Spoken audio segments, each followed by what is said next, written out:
visionner les enregistrements des discussions fréquemment intenses, divergentes ou engagées. Kaza, non, mais je vais pas faire, pardon, s'il te plaît. Je vais pas faire le débat avec toi. Non, mais je peux, parce que mais tu sais pas. Moi, non, je sais pas. À ton tour de parole, tu vas parler. À ton tour de parole, s'il te plaît, Wada. Ok. Wada, moi je... Non, Khalilou, je ferme. Merci. Voilà, on va essayer de passer la parole. Je sais que c'est dur à entendre, mais bon, on va devoir avaler ça. Ousoum, allons-y. Wada, c'est que si tu auras ton temps de parole tout à l'heure, mais t'inquiète. Allons-y, Ousoum. D'accord, donc bonsoir à tous, c'est un Kaza qui nous reçoit son panel et puis tous les autres. Ouais, mon frère Ousoum, ça fait 2 jours, hein, je te vois plus. Oui, c'est vrai, je suis un peu chargé ce temps-là, donc vraiment, je suis en bas, je fais ma commande. Tu es chargé à distribuer l'argent des gains des élections? Non, moi, félicitations à toi déjà au passage. Hein. Ouais, merci. Pour tout le beau travail fait, le résultat a été là, bon voilà, félicitations. Ouais. Merci Kaza, merci. Je te remercie, d'accord. Donc, bon, ce que moi je dis, quand j'ai pris le panel, on essaie de justifier l'absence de Thiam, Babo et les autres. Vraiment, pour moi, ce débat-là, il a déjà été fait à maintes reprises. On peut discuter de la justesse des décisions pour Babo, pour Thiam ou pas, mais quoi qu'il en est, nos lois sont claires, le code électoral, quelqu'un qui n'est pas sur la liste électorale, vraiment, il peut pas être candidat. Quelqu'un qui a une condamnation, il peut pas être candidat. Quelqu'un qui réunit pas ses parrainages, comme Afin Guessan, il peut pas être candidat. Ça, vraiment, c'est clair. Maintenant, on peut en discuter, débat de la justesse. On a fait ça à foison. On peut continuer à le faire. Chacun viendra avec ses arguments. Mais je veux dire, pour moi, ça, c'est déjà derrière nous. Il faut penser à ce qui est devant nous. Moi, j'ai un problème ici, justement, parce que j'ai été un peu déçu quand même. Parce que quand j'écoutais les opposants, pour moi, ils voulaient vraiment une alternance. Mais une alternance, ça veut dire quoi? Moi, dans ma tête, une alternance, on boot le RHDP hors du pouvoir. C'est-à-dire, on veut plus du RHDP. Maintenant, excusez-moi du terme, si c'est un chien qui vient, c'est un chat qui vient, on a obtenu l'alternance, et puis après, on avance. Mais à la vérité, on s'est rendu compte que le PDCI et le PPACI ne voulaient pas d'alternance. Ils voulaient une alternance à leur profit. Ils voulaient pas d'alternance juste tout court. Ils voulaient, c'est-à-dire, on enlève Ouattara pour que ce soit Babo qui s'asseye, ou bien on enlève Ouattara pour que ce soit Thiam qui s'asseye. Mais ils voulaient pas qu'on enlève juste Ouattara. Donc, pour moi, au finish, ils ont montré qu'ils préféraient Ouattara aux 4 autres candidats qui étaient face à Ouattara. Clair. Simple. Pour moi, je vais même pas aller plus loin parce que si vous ne préférez pas Ouattara, c'est sûr. Dis-moi que c'est une blague que tu racontes. Non, mais en clair, parce que s'ils ne préféraient pas Ouattara, ils allaient se mettre ensemble. Ils pensent qu'ils sont majoritaires, ils pensent que eux, ils ont la majorité derrière eux. Mais si c'est juste Ouattara qui voulait enlever le RHDP, mais ils avaient des gens de qui ils sont proches. Bon, il y a Domelo qui, bon, quand même, on peut dire ce qu'on peut dire, mais c'est un proche de Laurent Gbagbo, c'est quelqu'un du PPACI. Vous pensez que Laurent Gbagbo n'aurait pas été content que ce soit Domelo à la place de Ouattara? Ou bien Simone, même malgré les problèmes, que ce soit Simone à la place de Ouattara? Pour moi, mais je pense que le PDCI, donc, en fait, toi, Kaza, tu es en train de me dire ici que tu préférais Ouattara que Bion à la place de Ouattara.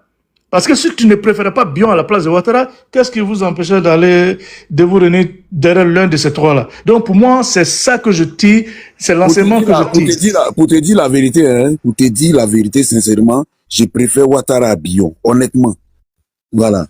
Ça, pour tu le dis. Je préfère. Donc, vieux Kalas, donc c'est vrai, non? C'est que tu as voté à dos. Non, je n'ai pas. Je dis je préfère. Je n'ai pas. Arrête de colporter ce genre d'informations-là, s'il te plaît. Voilà, je préfère. Ça, je le dis. Ça plaît ou ça plaît pas, c'est pas mon problème. Je préfère M. Ouattara que M. Jean-Louis Bion qui est venu pour diviser le PDC. Ça, je n'ai même pas. Je l'avais déjà même dit avant les élections que si je dois aller voter là, si c'était que Bion, et il y avait Bion face à M. Ouattara, je préfère voter M. Ouattara que de voter Bion. Voilà, ça, j'assume. Merci.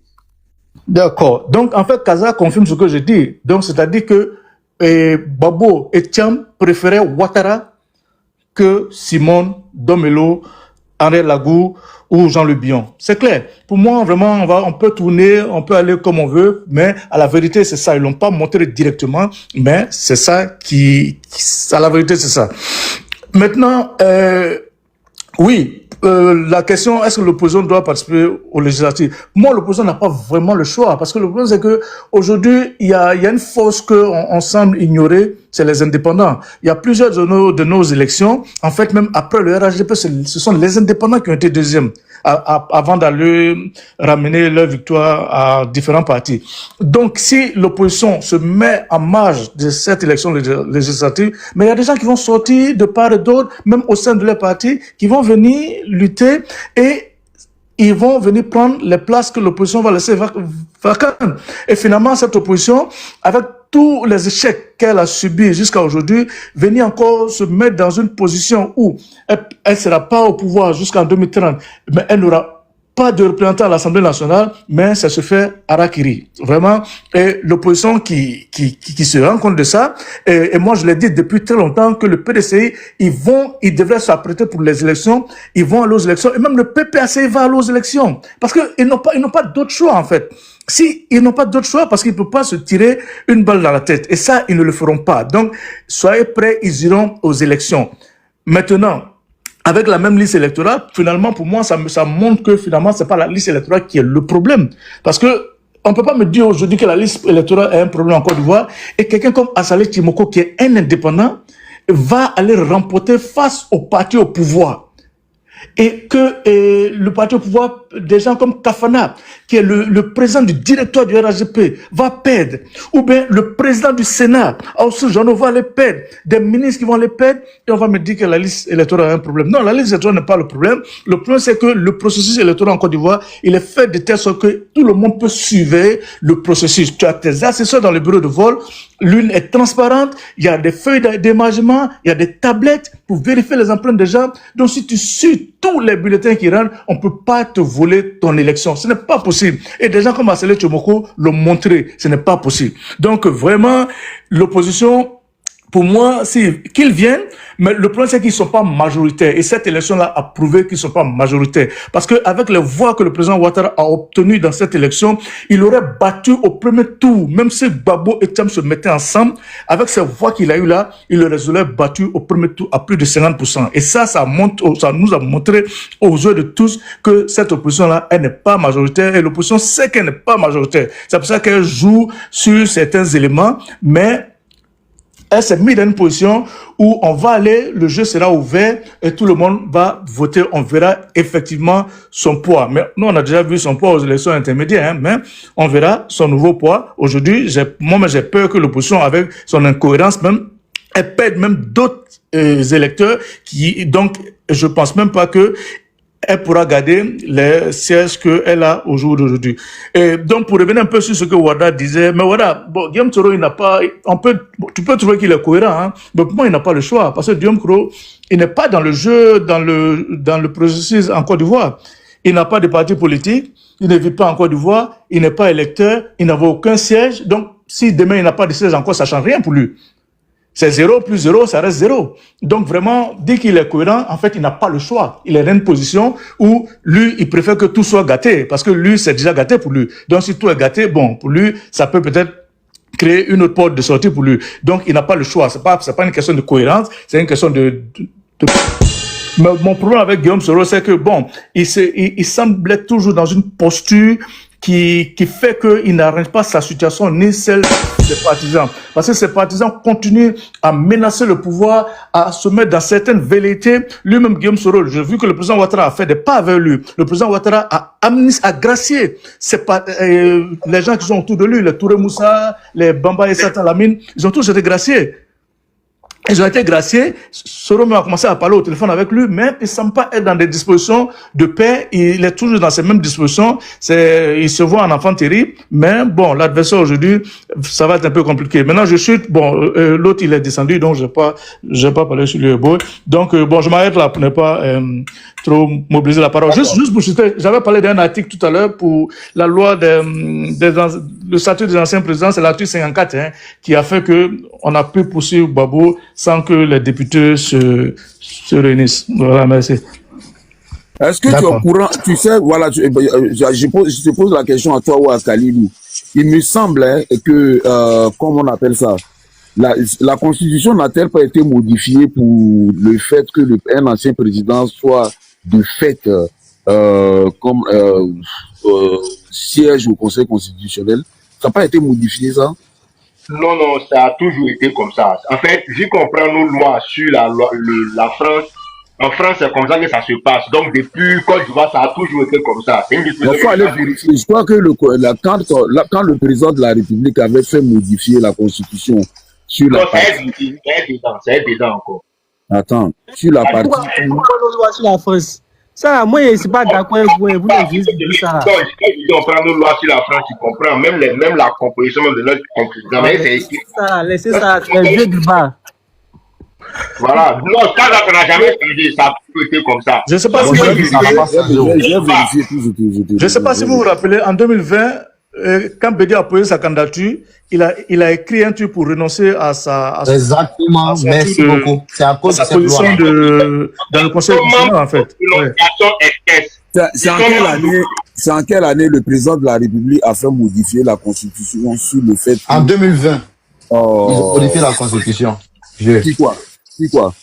La Constitution de 2016, là, ça a été modifié en 2020, hein, et je pense aussi 2023. Ils ont modifié quoi? Ce qui a été modifié concrètement, je pense que c'était des artistes. Il faut laisser les gens parler. Pour dire que le vice-président, il n'est plus élu, mais il est désigné par le président. Ça, c'est en quelle année? Ça, je ne connais pas l'année, mais ça, c'est une modification. Je ne connais pas l'année, mais ça, c'est une modification. Mais il me semble que c'est lors de cette modification-là, c'est lors de cette modification que cette disposition qui consiste à ce qu'un chef d'État, l'ancien président les anciens présidents de la République soient membres d'office du Conseil constitutionnel. Mais je vais aller vérifier quand même. Non, mais ça y est dedans, je te confirme, j'ai vérifié ce soir même. Quand Axel parlait, j'ai vérifié. Ça y est dedans encore. Moi, ça a toujours été le cas. Hein. Oui, ça a toujours été le cas. Ça, je confirme aussi. Ça a toujours été le cas. C'est juste que même en France, là, il y a des présidents qui ont siégé, il y en a non. En France, par exemple, il y en a qui ont siégé, il y en a non. Là, François Hollande n'a pas, il a délibérément choisi de ne pas. Voilà, c'est l'histoire, j'ai oublié un peu, mais je peux faire des recherches pour faire sortir les présidents français qui ont siégé, parce qu'ils sont des membres d'office, sauf s'ils renoncent expressément. Et Bédi et Gbagbo ont renoncé en 2020, hein. Ils ont fait les 15, ils ont posé leur candidature. Ah, attends, le président Laurent Gbagbo, il a renoncé? Ah, ça, je ne savais pas. Oui, pour poser sa candidature, il a dû. Je me rappelle plus pour Bédier, je sais que lui aussi, je pense. Enfin bon, anyway, comme sa candidature n'a pas été acceptée. Bédier a renoncé. Non, mais Bédier a renoncé. Il a pris sa candidature. Et voilà, Gbagbo, c'est parce qu'il y avait. Comment on appelle ça? La condamnation, c'est pour ça. Sinon, c'est d'office aussi. Hein. Voilà, très bien. Maintenant, en France, c'est pareil. Mais il y a d'autres qui refusent, comme Hollande a refusé. Et Macron, il a dit, même pour son premier mandat, il a dit que non, il refusait à la fin de sa deuxième mandature. Khalilou, j'ai une question pour toi, si tu permets. D'accord, il y a Wada qui est là, qui doit répondre. Mais lui, il a parlé à tout le monde. Moi, j'ai une question à poser à Khalilou. Et puis. Dis-moi. Comme c'est le référent du vieux père Kaza, moi, je vais te poser une question. Tu sais que le président Laurent Gbagbo, d'après, selon King et puis effectivement selon la Constitution, il a aussi le statut d'ancien et de membre du Conseil constitutionnel, sauf s'il n'a pas renoncé expressément. Effectivement. À son statut. Maintenant, l'article 132 de la même Constitution dit que pour qu'un membre du Conseil soit jugé, il faudrait une décision du Conseil. Il faudrait que le Conseil prenne une décision par rapport à ça. Et moi, j'ai dit que non, on n'a jamais vu de décision du Conseil qui dit qu'effectivement le président Laurent Gbagbo qui autorise les poursuites à l'encontre du président Laurent Gbagbo. On n'a jamais vu de décision du Conseil, alors que la Constitution exige que cette procédure-là soit respectée. Maintenant, King me dit que, est-ce que moi, il sait que peut-être que le Conseil s'est réuni et le Conseil a décidé, mais nous, on ne sait pas. Est-ce que c'est normal que le Conseil puisse décider sans que nous, en tant que citoyens, on sache? Non, avant d'arriver à là, il y a quelque chose qu'il ne faut pas oublier. Il y a un autre article qui dispose sur la question des conseillers là.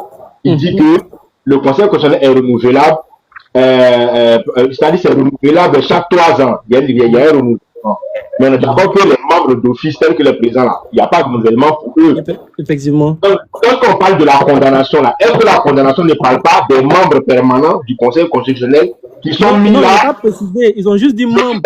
Je suis d'accord, il n'y a pas de précision. Oui. Mais vu qu'il y a un article qui parle du renouvellement et qui ne les concerne pas, sauf qu'il n'y a pas une disposition claire là-dessus qui dit que ça ne les concerne pas, mais on est d'accord que ça ne pourra jamais les concerner d'office dans la mesure où ils sont des membres permanents qui sont là-bas, mais qui ne sont pas soumises à toutes les dispositions du Conseil constitutionnel. Puisqu'on ne va pas les renouveler, on ne peut jamais les renouveler. Tu es d'accord avec moi?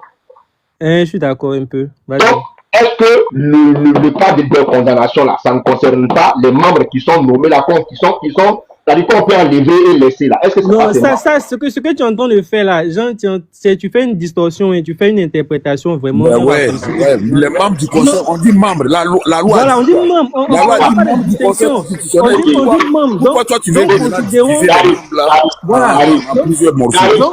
J'arrive s'il vous plaît. Est-ce que le président Gbagbo... Tu sais qu'il y a un principe qui dit effectivement qu'on ne distingue pas là où... on ne peut pas distinguer là où la loi ne distingue pas. Donc, on ne peut pas distinguer. On dit même, simplement. Il faut laisser les détails là. Il faut répondre à la question. Maintenant, moi, je vais te poser une question. Est-ce que Kali, la question ici, là, tout ce que tu es en train de faire là, c'est pas la question là. Est-ce que tu as eu vent de cette réunion-là ou pas? Non, jamais de la vie. Ok, voilà, c'est tout. Donc la procédure n'a pas été respectée.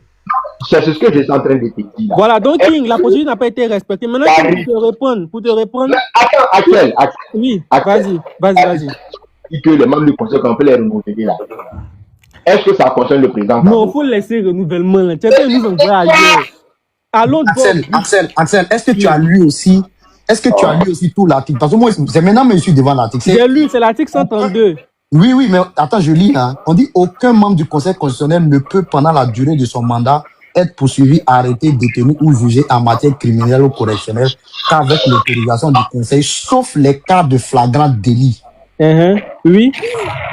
Mais le président Laurent Gbagbo n'est pas dans la procédure de flagrance. Donc, si c'est sur cet argument tu veux aller, je vais très vite te reprendre. Voilà, il n'est même pas dans la procédure de flagrance. C'est quand l'autorisation, c'est quand l'infraction est en train de se commettre ou vient d'être commise. C'est ça les deux conditions de la flagrance. Apporte ton micro s'il te plaît. Maintenant pour te répondre King, apporte ton micro. Maintenant pour te répondre King, tu peux pas dire que le conseil a décidé, mais est-ce qu'on sait? C'est pas possible. Pourquoi? Parce que quand tu prends la loi de 2020 qui régit l'organisation et le fonctionnement du conseil constitutionnel, on te dit que toutes les décisions du conseil sont adressées, c'est-à-dire que le conseil adresse une expédition de toutes ces décisions au président de la République qui est chargé de les publier au journal officiel. Et l'article et l'alinéa qui suit te dit que toutes les décisions du conseil sont publiées au journal officiel par le président. C'est quel article qui le dit? C'est quel article qui va prendre la loi de 2020 qui régit l'organisation et le fonctionnement du conseil constitutionnel. Tu vas à l'article 20, tu vas à l'article 19 et 20. Article 19 et 20 qui dit que toutes les décisions du conseil, c'est-à-dire que quand le conseil prend une décision, il adresse une copie, une expédition, c'est la copie, une copie certifiée authentique, c'est dans la procédure notariale. Ils adressent une copie au président de la République qui est chargé de publier la décision au journal officiel, puisque c'est le président de la République qui a la prérogative de publier les lois, les décrets, etc. Donc il a la compétence exclusive. Moi, il ne faut pas te fatiguer. Toi, tu crois que le conseil constitutionnel va prendre une telle décision et puis le RHDP ne va pas communiquer là-dessus? Et non, voilà. Donc, la procédure n'a pas été respectée. Donc, en fait, il y a beaucoup de bises. Axel. Mais Axel, peut-être aussi qu'il a été démis de ses fonctions. S'il avait été démis, là, la décision allait être publiée aussi au journal officiel. C'est pas une question de Axel, moi, je t'ai posé une question. Même quand on démet un DG de sûreté d'État, on publie ça au journal officiel. Appelle, s'il te plaît. Axel, moi, je t'ai posé une question qui demeure. Oui, vas-y. Si le président Gbagbo est membre du conseil constitutionnel, tous les articles qui concernent les membres du conseil doivent être appliqués à lui aussi. On est d'accord ou pas? Oui, on est d'accord. C'est maintenant l'article qui dit que les membres du conseil constitutionnel, on peut les changer là. Est-ce que ça s'applique à lui? On n'a pas dit on peut les changer, on dit le mandat est renouvelable. Donc il a un mandat de 6 ans. Maintenant, comme il est membre d'office, son mandat se renouvelle automatiquement. Effectivement, parce que, attends, mais c'est vrai. Tout le monde a un mandat. Maintenant, chacun a son mode de reconduction. Les gens qui sont nommés, il y en a qui sont nommés par le président. Eux, c'est par la liste des formes. Si tu as été nommé par le président, pour être reconduit, tu dois effectivement être reconduit par le président de la République par décret présidentiel. C'est la même chose. Mais qui le dit? Attends, celui qui est en d'office, s'il doit être reconduit, il est reconduit d'office. Maintenant, s'il doit être démis, il est démis. Est-ce que si le président a nommé quelqu'un et que le président décide de ne plus nommer cette personne-là, le président de l'Assemblée nationale peut reconduire la personne? Non, pourquoi? Mais pourquoi pas? C'est quoi là qui dit qu'il ne peut pas? Vas-y, vite. Après, il y a Wanda qui doit parler. Vous parlez vous parlez de la procédure spéciale de poursuite de l'ancien chef de l'État, non? On parle de la procédure de poursuite d'un membre du Conseil constitutionnel. D'un membre du Conseil constitutionnel? Oui. Par rapport à M. Gbagbo, c'est ça? On parle, on fait les affaires des chefs de l'État, on parle de membre du Conseil constitutionnel. Pour laisser son statut de chef d'État, ça ne nous concerne pas. On a fini de parler de ça. On parle de son statut de membre du Conseil. D'accord, moi c'était ma question. Parce qu'il y a M. Oussoum qui avait répondu à la question tout à l'heure. Oui, il avait répondu effectivement avec la loi de 2005 qui régit le statut des anciens chefs de l'État. Mais nous, on parle de son statut de membre du Conseil. C'est pas la même chose. Donc, j'écoute. Non, mais je pense que si le président tu dis lorsqu'une personne le mandat est renouvelable, le renouvellement des mandats, ça se fait par la personne qui t'a nommé. C'est ce que tu as dit, non? Oui. Ok, maintenant moi je dis, une personne que le président a nommée et que le président décide de ne pas reconduire cette personne-là, est-ce que le président de l'Assemblée nationale qui a le droit aussi de nommer quelqu'un peut nommer cette même personne? Non. Mais pourquoi pas? Est-ce que c'est lui qui l'a nommé? Attends, c'est pas toi qui as nommé quelqu'un. C'est pas toi qui as la prérogative de nommer quelqu'un. En Côte d'Ivoire ici, l'autorité qui a plus on nomme par décret. Le décret là, c'est une prérogative. Seul le chef.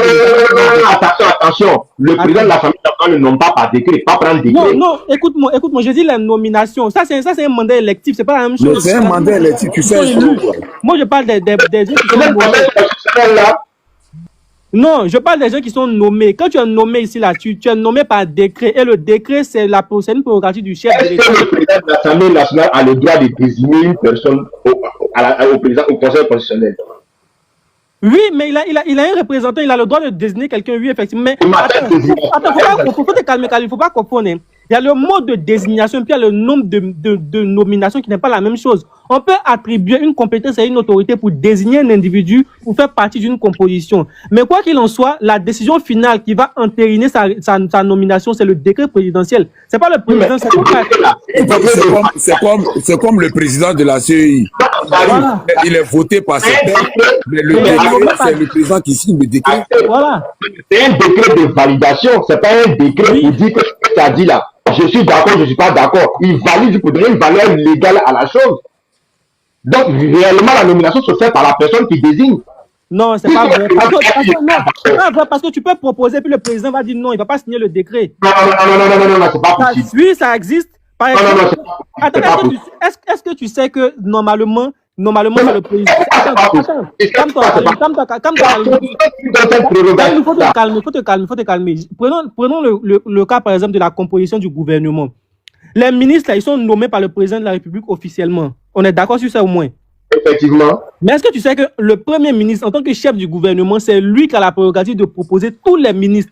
C'est-à-dire que la composition du gouvernement, c'est le premier ministre qui propose tous les ministres. Maintenant, le président, lui, là, le premier ministre peut proposer quelqu'un, il va dire non, moi, je ne veux pas de celui-là. Et puis, lui, il va prendre quelqu'un d'autre. Donc, c'est pas parce que tu as proposé qu'on va le nommer. Mais tu sais pourquoi le président peut faire ça? Pourquoi? Le gouvernement, ils sont responsables devant qui? Le gouvernement? Devant l'Assemblée nationale? Non, le gouvernement est devant le président de la République. Comment ça, l'Assemblée nationale? Non, tu te trompes encore sur ce point. Le gouvernement est responsable devant l'Assemblée nationale. C'est pour ça que l'Assemblée nationale a ce qu'on appelle une motion. Non, c'est pas une motion de censure. L'alternative, c'est quoi? C'est le gouvernement qui a une motion de censure et puis l'Assemblée a un pouvoir de démettre le gouvernement. Je ne sais pas comment on appelle ça techniquement. C'est comme en France, par exemple. C'est pour ça justement que... C'est pour ça que justement, quand il y a un problème au gouvernement, si tu suis bien l'actualité, on ne demande pas au président de démissionner. On arrête, les parlementaires ont fait directement. Écoute-moi, faut m'écouter. Écoute-moi. Ouais, je suis là, j'écoute, oui. Écoute-moi. Attends, Axel, on va pas discuter dans le truc. Est-ce que tu peux annoncer là où tu es là? Non, Khalil, pardon, c'est bon, on va fermer ce débat là. Jacette t'a posé une question. Où tu veux nous amener là? Pardon. Mais pardon. On t'a posé une question, tu as répondu. Axel le sait. Non, c'est bon, tu as raison. Wada, vas-y, prends tes 7 minutes. Ok, vas-y, Wada. Wada, il va répondre à Axel. Non, en fait, lui répondre même, c'est trop. Je ne vais pas lui répondre parce que Parce que je vais pas m'abaisser à lui répondre parce que lui répondre même, je sais pas, le motif est un principal. Tout ce qu'il a dit, parce que, non mais je réfléchissais et puis j'ai pris tout à l'heure le bouquin de Guillaume Soro. J'ai essayé de voir certaines choses. Je peux me permettre de répondre à Kaza, parce que je pense que lui connaît bien. Bon, il se parle, bon, il sait pas de quoi il parle. Je me suis rendu compte après. Kaza, moi, dans mon temps, je te dis, Kaza, c'est-à-dire que quand on fait la genèse des choses là, parce que tant qu'on ne fait, on s'assoit pas pour voir les choses et vraiment les analyser sans haine, parce que souvent moi je donne ça à des amis, je dis, si vous faites les jugements, en fait, quand on va prendre avec, et je vais te dire avec une opinion, parce que il y a un philosophe qui a dit s'accrocher à une opinion là, c'est une handicap moral. Parce que tu n'arrives pas à te départir. Parce que ceux qui ont fait un peu d'économie là, on a quelque chose qu'on appelle la théorie des Nash. Les économistes, ils savent. C'est pourquoi on fait les pubs. Parce que là, on est sur ce panel. Supposons qu'on est, je veux dire, une entité de 9 personnes.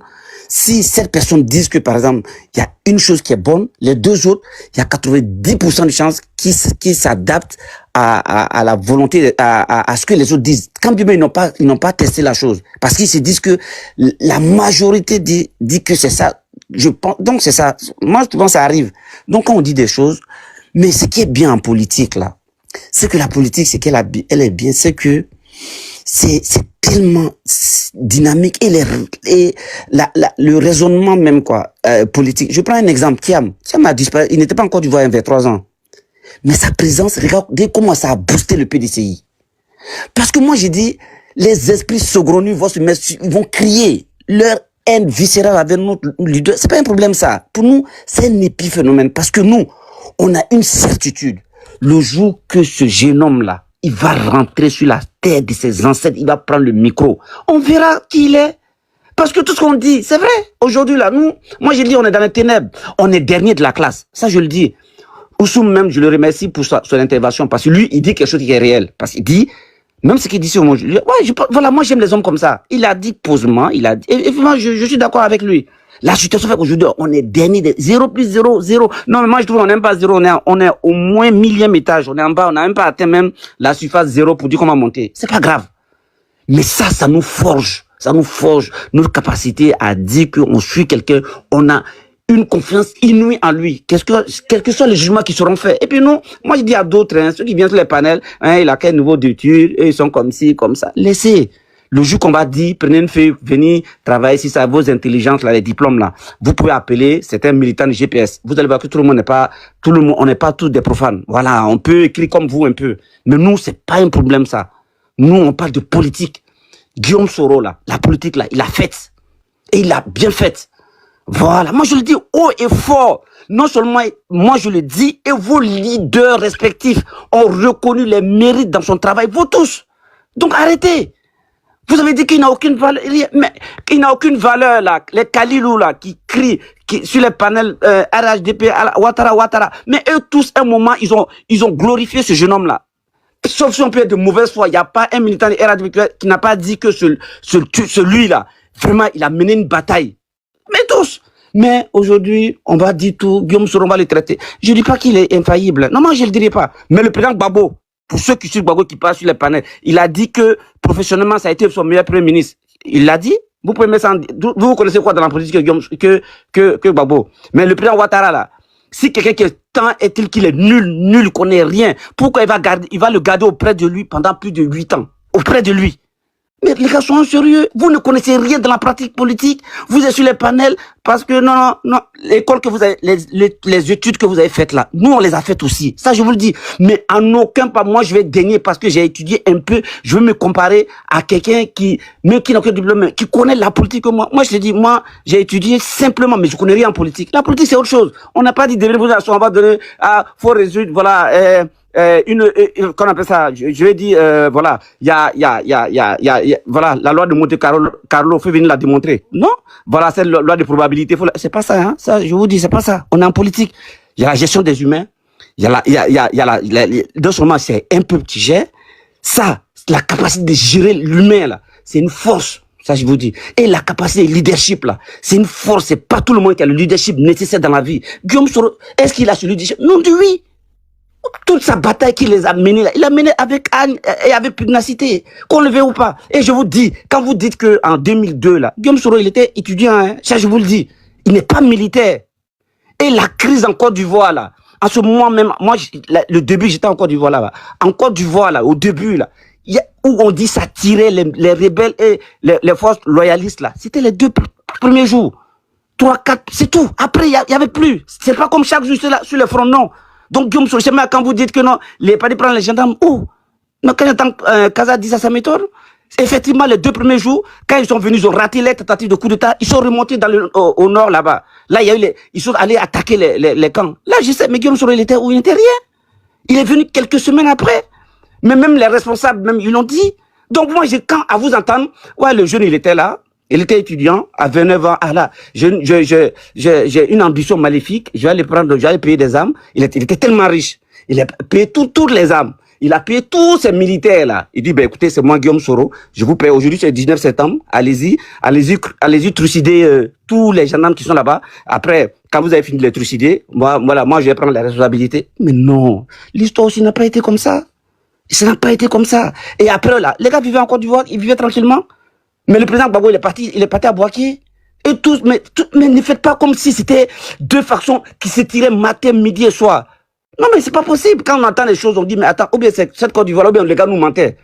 Non, mais moi, j'ai jamais entendu qu'aujourd'hui, il y a une armée de Guillaume Soro qui a tiré avec l'armée. Non, il est venu après.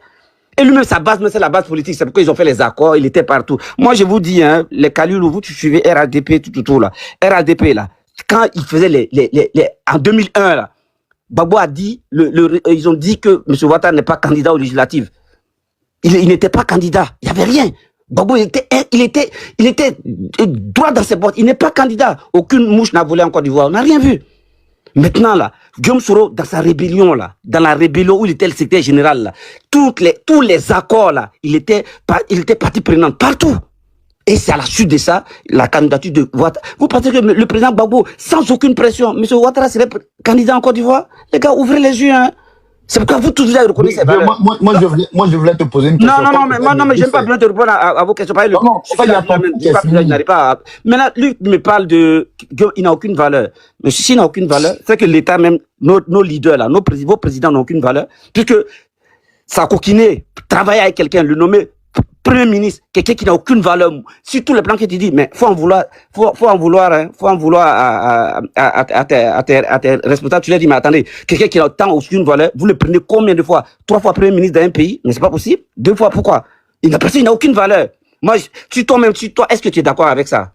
Ou bien quelqu'un qui travaille mal, même, vous le faites, il ne fait que gravir tous les échelons, jusqu'au plus haut. Mais rébellion, là, Guillaume Soro, il a fait avec quoi? C'est pas des armes? Vous êtes tous témoins. On vous a donné. C'est même je sais pas si c'est... Quand il était à la sortie de la crise 2010, là, il n'avait Attends, s'il te plaît. vous avez eu confiance en lui, vous lui avez confié la défense. Président de l'Assemblée nationale. Oui. Tout ça, pourquoi? C'est ça. Bon, Wada, ton temps est terminé, pardon. Et les cartes d'identité là, vous êtes tous témoins, on vous a donné. Ok, on va écouter ça. J'ai été rebelle pour qu'Alassane Ouattara soit président. Oui, et c'est ça la vérité. Et les cartes d'identité là, vous êtes tous témoins, on vous a donné ça gratuitement. Plus de 6 millions de cartes d'identité en Côte d'Ivoire en 2009. C'est vrai ou c'est faux? J'ai été... Bon, je voulais faire écouter ça. Merci beaucoup. Le King, Mr. King, c'est toi qui as joué ça, c'est ça? Non, c'est moi, c'est Kaza qui a joué ça. Donc, maintenant, quand il a dit ça, qui s'est battu pour que Ouattara demande au gars du RADP si c'est faux? Ça, c'est à eux qui doivent répondre. D'accord. Est-ce que Ouattara serait candidat en Côte d'Ivoire sans cette rébellion? Demande-leur la question. On dit Soro était rebelle en Côte d'Ivoire, s'il a tué les gens. C'est ça, c'est de ça qu'on a bien parlé. Mais Axel, c'est ça, je te dis, quand il est venu, Axel, la rébellion, je te dis une chose, je te répète, la rébellion, moi je n'ai jamais dit, celui qui va nier qu'il y a eu des massacres à la rébellion, il t'a menti. Maintenant, moi je te dis simplement, Axel, les massacres, les assassinats, la guerre a eu lieu les 3 premiers jours. C'est parce que les rebelles, quand ils ont raté leur tentative de coup d'État, ils ont fait une remontée au nord. Et quand ils sont sortis trouver les valeureux soldats, ils les ont attaqués pour prendre leurs armes. Ils ont, en ce moment, Guillaume Soro était tout loin de tout ça. Mais la rébellion n'a pas eu seulement qu'en 3 jours. Il n'est pas douleur d'ordre en rien. C'est ce que je te l'ai dit. Maintenant, Ouais, comme le Guillaume Soro avait besoin de quelqu'un pour parler. Moi, je ne comprends pas comment quelqu'un peut défendre Soro. Mais ça me dépasse. Et puis, on publie. Axel, je ne sais pas si je te dis en anglais. Tu veux que je te dise en anglais? Je vais parler en anglais. Hein. Tu dis aux États-Unis. Peut-être tu regardes comment est-ce que je te dis. Je te dis simplement, la rébellion, là, c'est 19 septembre 2002. Guillaume Soro, il est étudiant. D'accord? Je te dis, les tirs, là, les assassinats, c'est les 2 premiers jours. Parce que les rebelles, après leur coup d'État manqué, ont fui pour aller dans le nord. Et là-bas, ils ont attaqué pour prendre les armes de nos valeureux gendarmes. C'est là maintenant, mais Guillaume Soro n'était pas là. Je te le dis, il n'était pas présent. C'est quelques semaines après, ils l'ont appelé. Et quand ils l'ont appelé, on l'appelait docteur Koumalo. C'était après. Mais il n'est pas venu ce jour pour dire, allez, il y a un jeune homme là, va le trucider. Il y a un autre, allez-y. Mais il n'était pas là.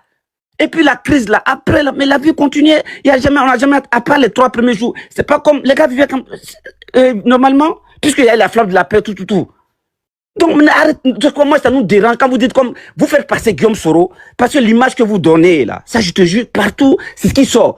Il y a quelqu'un, jeune étudiant, qui était tellement multimilliardaire, il a acheté des armes, il a dit, va tuer. C'est l'image que vous devez donner Guillaume Soro. Mais c'est pas Soro avait la bonne relation. C'est pas vrai pour mentir, c'est pas vrai. Il avait la bonne relation. Avec courage, c'est pas vrai. La relation de Guillaume Soro avec des ministres burkinabés. Arrivé un moment. Écoute, moi, je te pose la question, Kalilou. C'est Guillaume Soro qui a payé les armes pour toi, oui ou non? On a entendu des appels téléphoniques. Oui, non. Axel, ça au moins c'est une bonne question. Axel, l'appel téléphonique c'était en 2017. On te parle de 2002 déjà. Allons sur 2002. On va monter comme tu veux. Mon frère, peu Non mais arrêtez. Non mais vous vous trompez. Axel, s'il te plaît. Wada, moi j'ai une question tout à s'il te plaît. Il dit il a pris les armes pour que Ouattara soit président, non? C'est ce qu'il a dit, non? Wada, c'est ce qu'il a dit ou pas? Mais tu n'as pas compris tout à l'heure. Il faut lui dire rejouer. Si c'est ce qu'il a dit, tu peux lui dire rejouer.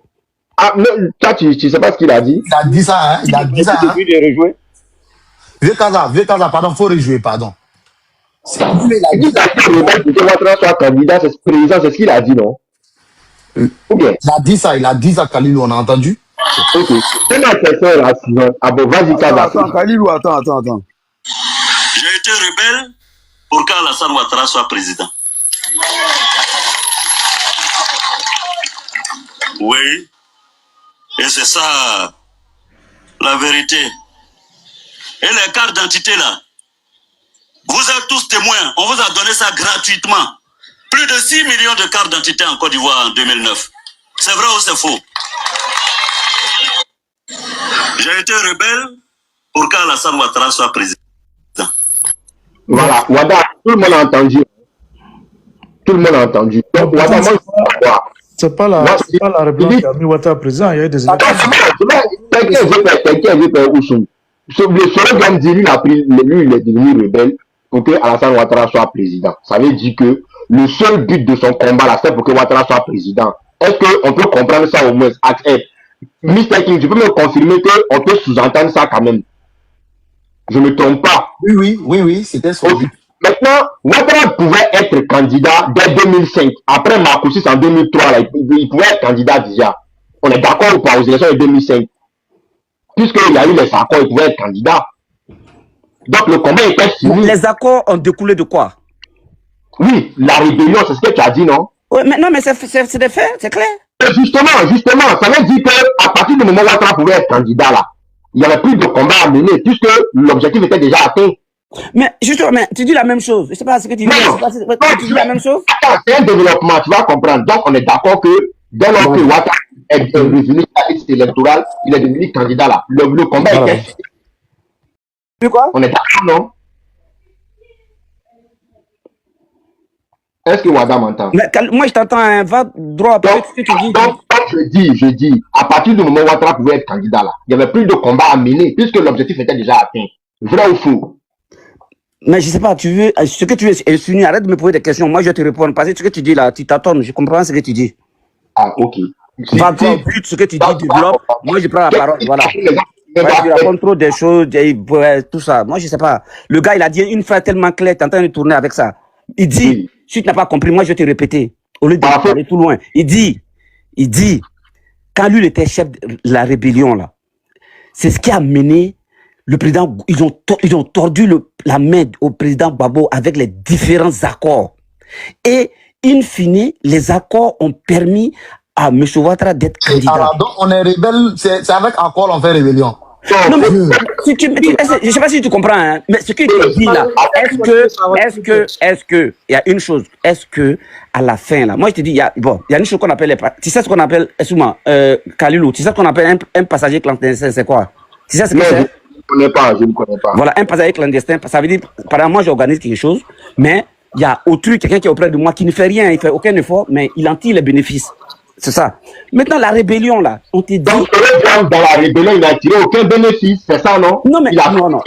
Bon, c'est pas... Non, mais je te dis pas, j'ai dit, sa rébellion a été, que tu le veuilles ou pas, la cause qui a permis au président Gbagbo de lui forcer la main pour accepter. Toi, mais tu sais, Gbagbo, en 2001, tu penses qu'il n'a pas accepté le candidat, il va accepter. Donc, c'est la seule rébellion. S'il vous plaît.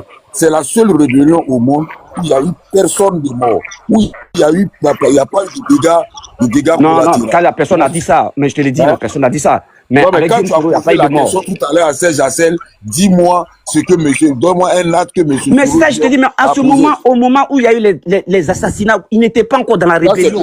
Sa présence n'était pas confirmée, il n'était pas là-bas. Votre Soro, là, franchement, c'est la première fois dans l'histoire de l'humanité. Attends, laisse-moi parler. Vas-y. C'est la première fois dans l'histoire de l'humanité que quelqu'un fait une rébellion pour mettre quelqu'un d'autre au pouvoir. Ça n'existe nulle part. À moins que tu me donnes un exemple. Les gens, ils font la rébellion, là, c'est pour eux-mêmes. On ne fait pas la rébellion pour mettre quelqu'un d'autre au pouvoir. Ça n'existe nulle part. Donne-moi un seul exemple. Je peux te répondre. Voilà, très bien. Ce que tu dis, donc ça veut dire simplement ce que tu es en train de dire là. Guillaume Soro, il n'a pas dit que c'est lui qui avait des moyens financiers pour créer une rébellion. Moi, je m'en fous des moyens financiers. Non, mais parce que l'image que vous voulez avait les moyens financiers. Il a dit dans une vidéo, il a dit qu'Alassane Ouattara n'avait rien. Voilà, il a dit dans une vidéo. Kaza. Moi, Kaza, si on parle, non mais Kaza, tu sais l'image là, moi je te dis, tu vois, les panels, moi je monte pas beaucoup. Mais moi je dis, cette image qu'on veut donner à Guillaume Soro, nous on n'est pas d'accord. Que son objectif, parce que le problème c'est que vous dites là, il était là, seul objectif Guillaume Soro. Pourquoi il ne vient pas démentir? Depuis il est en bisbille le président, il n'a jamais venu prouver ça. Démentir quoi? C'est lui, vous démentir que c'est pas lui qui a acheté les armes. Il va démentir quoi? Lui-même il a dit qu'il a accepté. Non mais attends. Non mais moi je vous comprends pas, hein. Donc attends, Kaza, non Axel, moi je te pose une question. Axel, oui ou non tu me réponds. Axel, étant un jeune comme moi, est-ce que tu penses que Guillaume Soro était assis? Il s'est levé, il a acheté des armes pour seule intention venir déjà les Ivoiriens. Tu penses que c'était ça son objectif? Bon, qu'est-ce que on va aller. Bon, si c'est pas lui, c'est qui a payé les armes? Non, moi je te pose une question. Non. Moi je ne sais pas. Je ne suis pas partie prenante de la rébellion, je ne sais pas. Je suis d'accord avec Wada. Mais vous dites des choses, mais vous voulez l'accuser, vous voulez coller une image. Mais si, mais vous êtes d'accord avec Wada, c'est que ça veut dire que vous êtes d'accord que c'est le président en tant qu'à financer la rébellion. Non, parce que. Mais aucune preuve vous donnez. Parce que le problème, c'est qu'il ne faut pas qu'on occulte des faits de la rébellion. La rébellion, là, à la vérité, Soro Guillaume est venu rejoindre la rébellion. C'est tout. Mais voilà, c'est ça, moi je veux qu'il sache. Mais il faut exprès. IB, et IB s'est exprimé. Il est tout, mais il faut exprès. IB m'a dit que la rébellion que nous voulons mener là, c'est pas. Non, là, ça, je suis d'accord quand même. Donc, quand les choses. On les a fait. Parce que, à la vérité. Attends, s'il te plaît. Attends, laisse-moi entendre ça, pardon. C'est lui qui a bénéficié des postes de ministre comme là. Non, je suis d'accord. Je ne peux pas laisser finir. Laisse-moi finir. Pardon, laisse-moi finir. Les Zakaria, les généraux, ils ne bénéficient pas. Pardon, juste une minute. Juste une minute. À la vérité, ce qui s'est passé, c'est qu'il y a eu, à la vérité, il y a eu une rébellion dans la rébellion. Ça, c'est le fait. Parce qu'au début, ce n'était pas Soro, mais après, quand il y a eu cette rébellion, il y a le groupe de IB contre le groupe qui soutenait Soro. Et ça Wada, tu ne peux pas dire qu'il n'y a pas eu ce fait-là. C'est comme ça que Soro reprend la rébellion. Parce que sinon, à l'origine, la rébellion, c'est les militaires, c'est eux qui ont fait le coup d'État. Ils ont fait le coup d'État contre... non, c'est pas, c'est vous qui étiez avec eux là-bas. Nous, on ne connaît pas tout ça là. Donc, non, mais ça a été expliqué par IB. IB a tout détaillé. Ils ont fait le coup d'État contre Bédier. Et dès qu'ils arrivés au pouvoir, ils ne se sont pas entendus entre eux. Ils se sont retrouvés de l'autre côté là-bas. Ils ont voulu rentrer. Il n'y a pas eu accès. Ils sont rentrés par la force. Soro est venu. Il y a eu un coup d'État dans la rébellion. Et Soro a repris la rébellion. Mais les armes, IB a expliqué qui a acheté les armes, c'est pas Soro. Maintenant, Wada, quand toi tu dis que oui, grâce à la rébellion, Alassane Ouattara, il est devenu candidat. Il n'est pas devenu président grâce à la rébellion, il a été candidat. Non, laisse-moi finir. Mais ce qu'il faut que tu saches aussi, c'est qu'on peut aussi dire que c'est pas parce que Laurent Gbagbo aussi il est devenu président grâce au coup d'État. Ça veut dire que c'est Laurent Gbagbo qui a fait le coup d'État? Non. Ça, c'est des événements de la vie de... Quand je dis... Non, quand il dit, par exemple, Ouattara, il a été élu en 2010, c'est une élection. Moi, si tu me demandes personnellement, je te dis... Parce que souvent, quand j'entends beaucoup parler, moi, ça me fait rire. Parce que pour moi, celui qui a fait de Ouattara président, moi, je dis, en premier, moi, je dis, il n'est pas venu, c'est pas... Je veux dire, c'est pas comme ils ont fait une rébellion, il est venu... Non, le premier, moi, je dis, c'est le président Bédier. Qu'on le fait ou pas. Moi, je dis c'est le président Bédier parce que les Ivoiriens sont allés aux jeunes. Ça, c'est le président Bédier.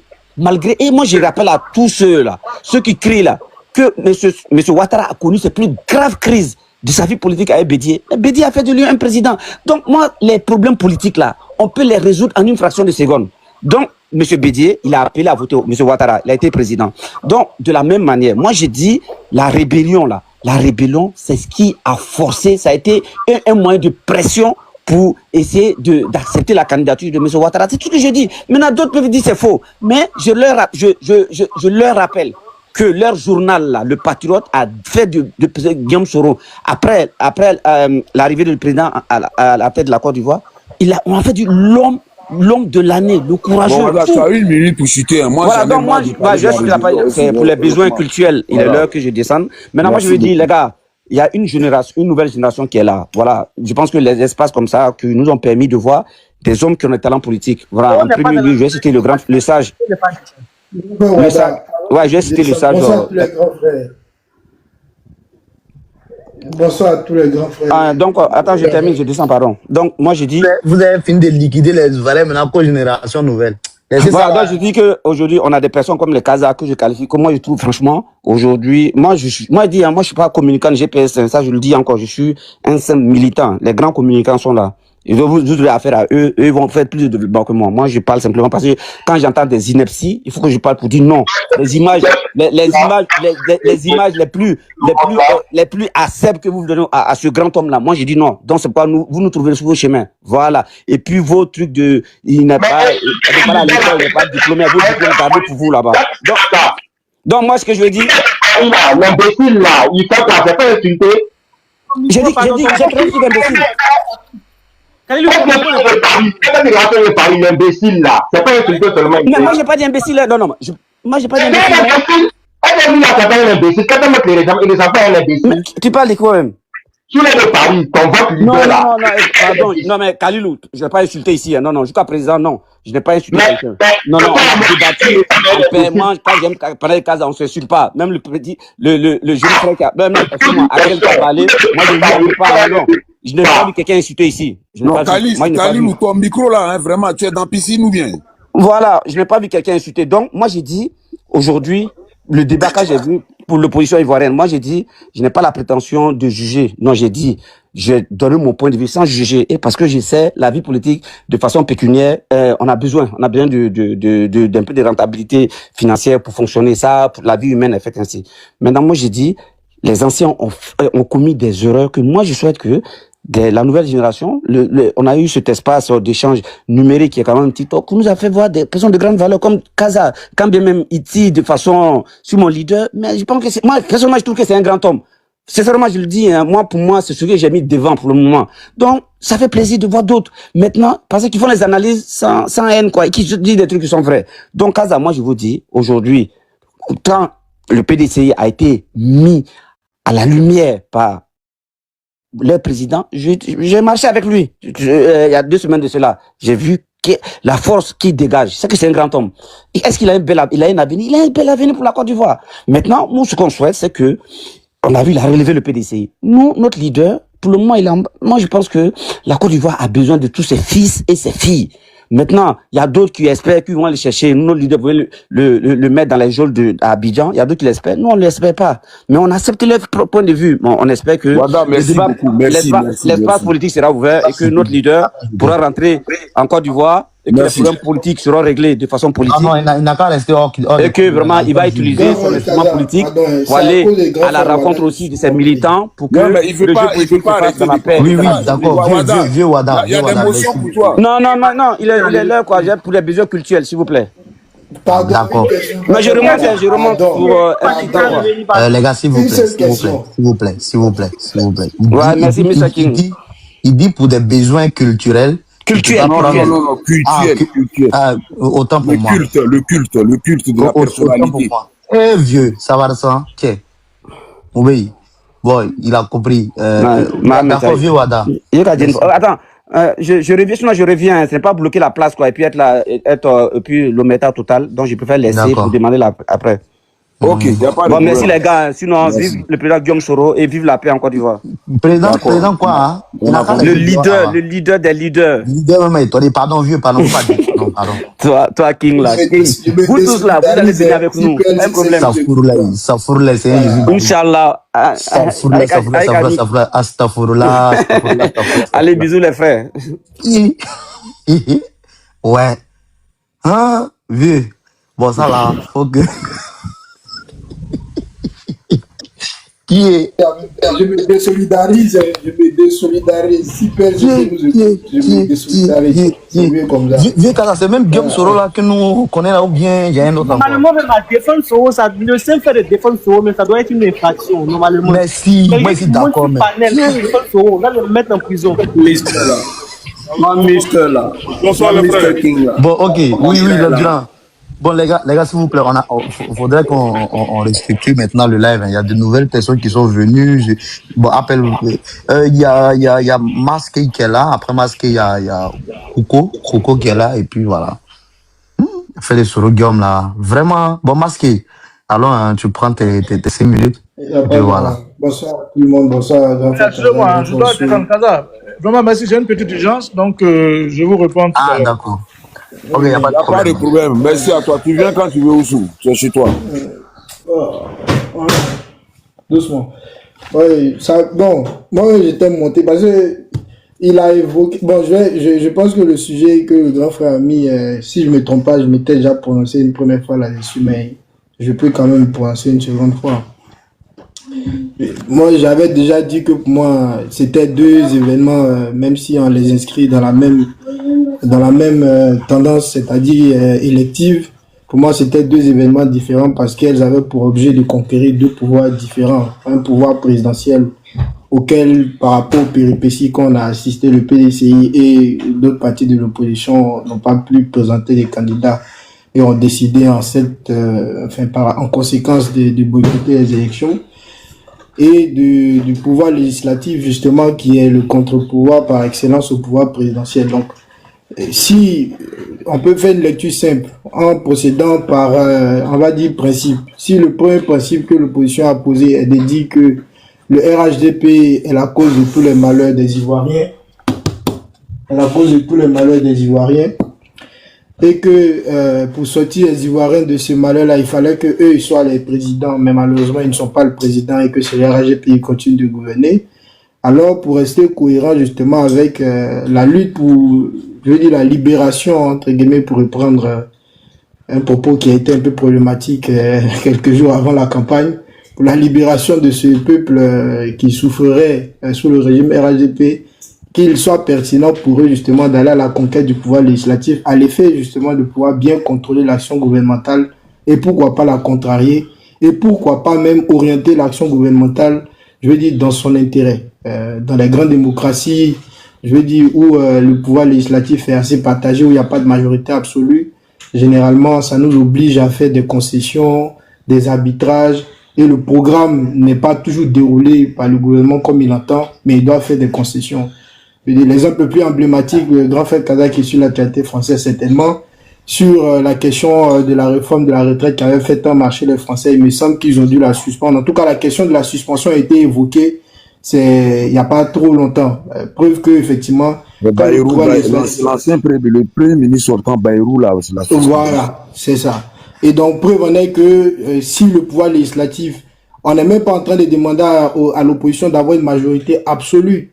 Mais comme grand frère Kaza le dit souvent, c'est-à-dire ne serait-ce que qu'il n'y ait pas de majorité pour aucun parti, ça va contraindre justement le gouvernement à devoir entrer dans un processus de négociation à l'effet de pouvoir mettre en œuvre sa politique. Et ça, pour le coup, si l'opposition s'amuse à laisser passer cette opportunité-là, sachant les résultats des élections qu'on a vues, pour moi, ce serait, je vais dire, de mauvaise allure pour elle. Maintenant, après, elle aussi, elle doit assumer le fait que certaines vont leur opposer la contradiction selon laquelle ils ont opposé plusieurs griefs à tout un processus, à tout un système.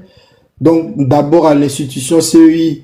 Et moi si je peux rappeler, en fait, il y a beaucoup qui sont dans le narratif on a empêché. En fait, que ce soit dans les médias, que ce soit dans la CEI, que ce soit dans le processus de RLE, même s'il n'a pas eu lieu en 2025, mais en tout cas celui qui a eu lieu fin 2024, à aucun moment le pouvoir en place a empêché l'opposition de mener bataille.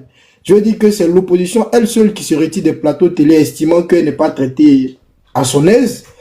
Bon, ça reste contestable. On a vu la dernière sortie de Steve Biko pour la dernière fois qu'il apparaît sur le plateau de NCI. On a vu les membres du PDCI demander à leurs gens de ne plus partir sur le plateau de NCI, notamment, qui avait valu des inimitiés avec ici notamment. C'est eux qui se sont retirés de la CEI alors qu'il n'y avait aucun problème. Ils siégeaient même dans des instances, on va dire, de gouvernance de la CEI. Et du coup, ils ont eux-mêmes organisé, on va dire finalement, leur insécurité électorale, si vous me permettez cette expression. De ça qui se retrouve dans un contexte où ils critiquent un système qui n'ont pas contribué, on va dire, à améliorer dans leur intérêt. C'est comme deux personnes qui sont couchées sur un lit. Il y a le drap et puis on dit, bon, tu peux tirer le drap de ton côté, mais lui il dit non, je ne tire pas le drap. Et l'autre, il tire le drap de son côté et au final, il se plaint, mais pourquoi je n'ai plus de couverture sur moi? Si vous me permettez, cette image peut être un peu triviale. Et je pense que c'est ce que l'opposition a aujourd'hui. Elle paye, je vais dire, le prix de toute sa stratégie qui, de mon point de vue, depuis le début, n'a pas été bien orchestrée parce que l'objectif n'était pas bien pensé. Et j'espère que pour les législatives, ils pourront faire quelque chose de différent. Et pour chuter, mais je vais répondre. J'espère que les gens qui sont sur le panel ont quand même lu le livre de Soro. S'ils l'ont lu, je les invite à aller lire le chapitre numéro 7 qui parle du 19 septembre 2002.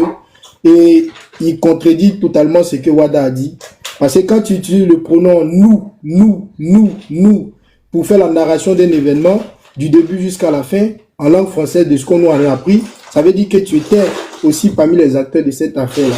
Donc, c'était ce que je voulais répondre au grand frère Kaza sur cette deuxième partie de mon intervention. Et comme mon temps est fini, je vous remercie, je chute là. Marqué, tu peux dire, il ne faut pas te gêner, que la stratégie a été nulle. Voilà, il faut le dire. Parce qu'il n'y a eu aucun résultat, zéro résultat pour toute la stratégie, du début jusqu'à la fin. Zéro résultat. C'est pour ça qu'il faut que ces gens-là se réveillent pour mettre en place une autre stratégie. Si on veut continuer dans ça, la stratégie de pour quelqu'un qui a le minimum de culture politique là, la politique de la chaise vide, ça n'a jamais payé quelque part. On peut pas me donner un exemple sur la terre là, ça n'existe pas. Les gens vont décider pour toi. Après vous allez passer à des négociations. Regardez par exemple ce fait là, on n'en parle pas assez. Pendant que le PPACI est en train de négocier avec le gouvernement, ils disent à leurs militants de ne pas aller se faire enrôler, de ne même pas aller faire les pièces d'identité. Bon, et si la discussion, la négociation dans laquelle vous êtes passe positive, on fait comment? Vraiment, il y a des choses, je n'arrive pas à comprendre. Quand je regarde à gauche, je regarde à droite, je ne comprends rien. Bon, continue, Mr. King.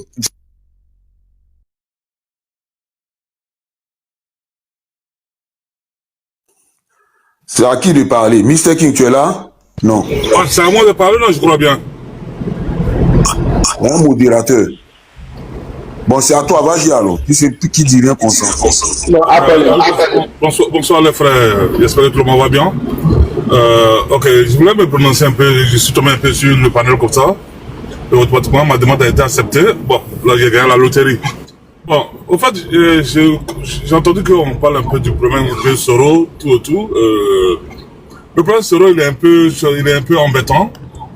Quand tu vois un peu ses communicants, c'est-à-dire que on veut imposer Soro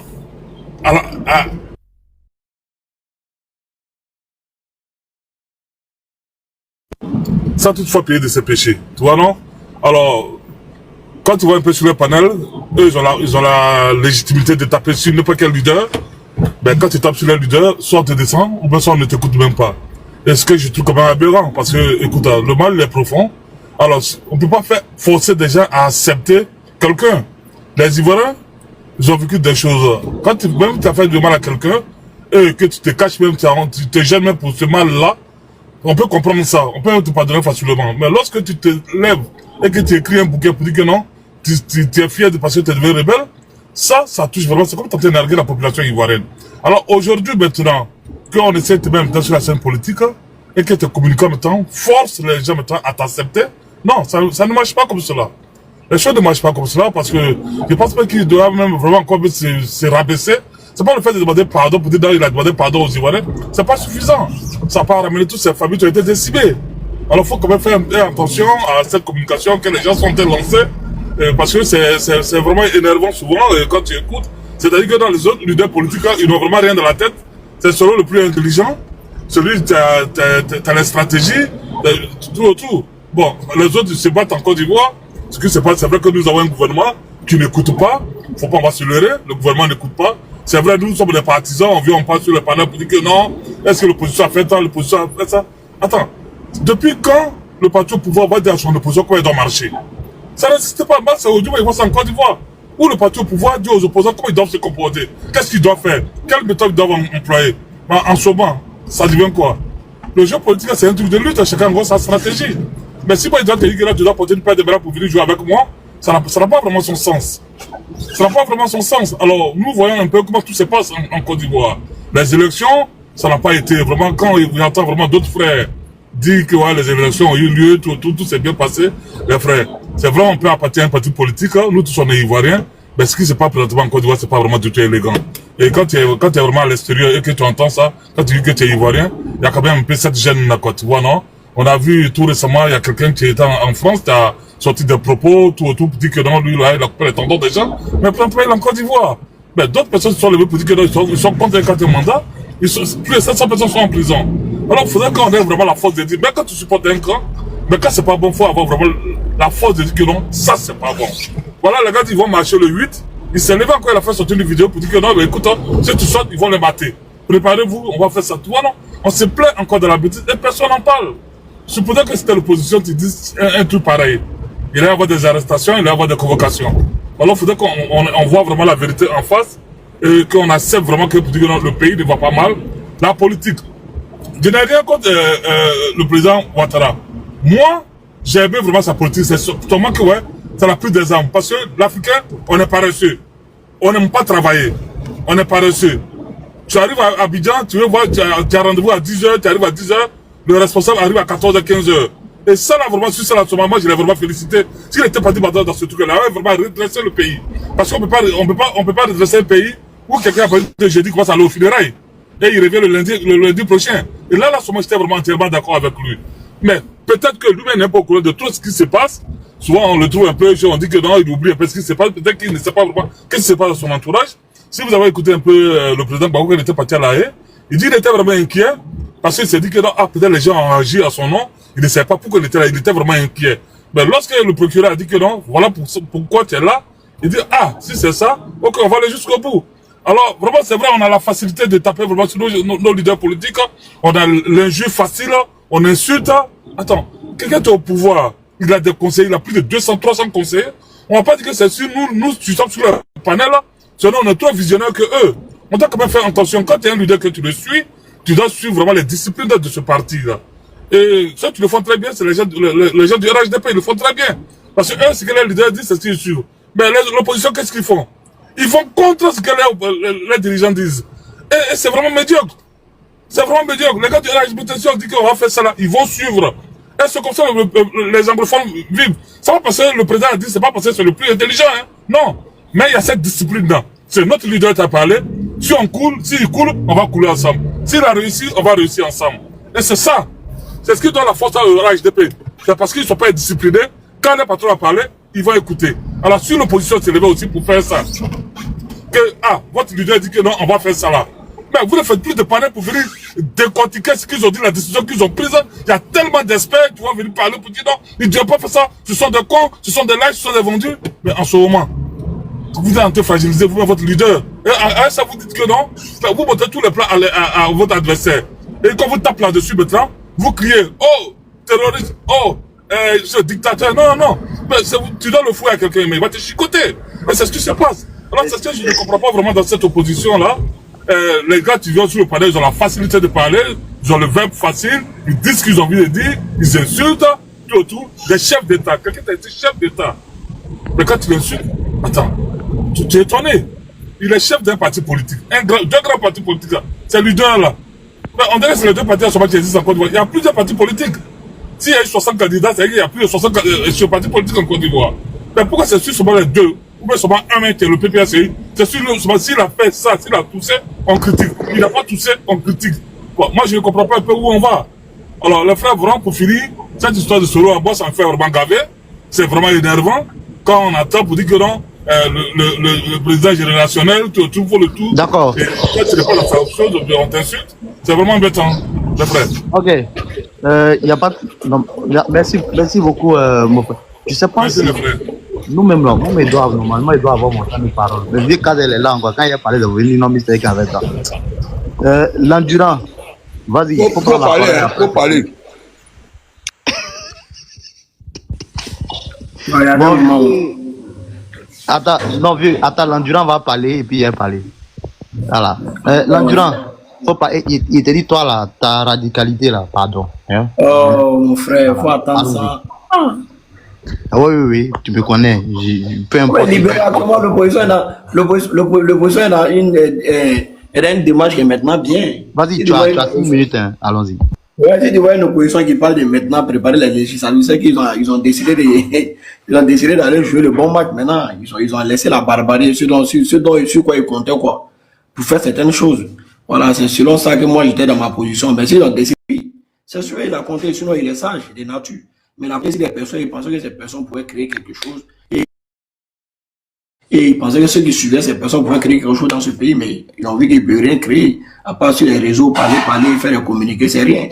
Donc, s'ils motivaient son équipe, même depuis les élections, à soutenir un candidat, ou il parle des législatives, c'est bon qu'ils se préparent de manière vraiment tranquille. Ils vont aux législatives, ils motivent ces gars à être candidats dans le coin. S'ils ont gagné, c'est ça.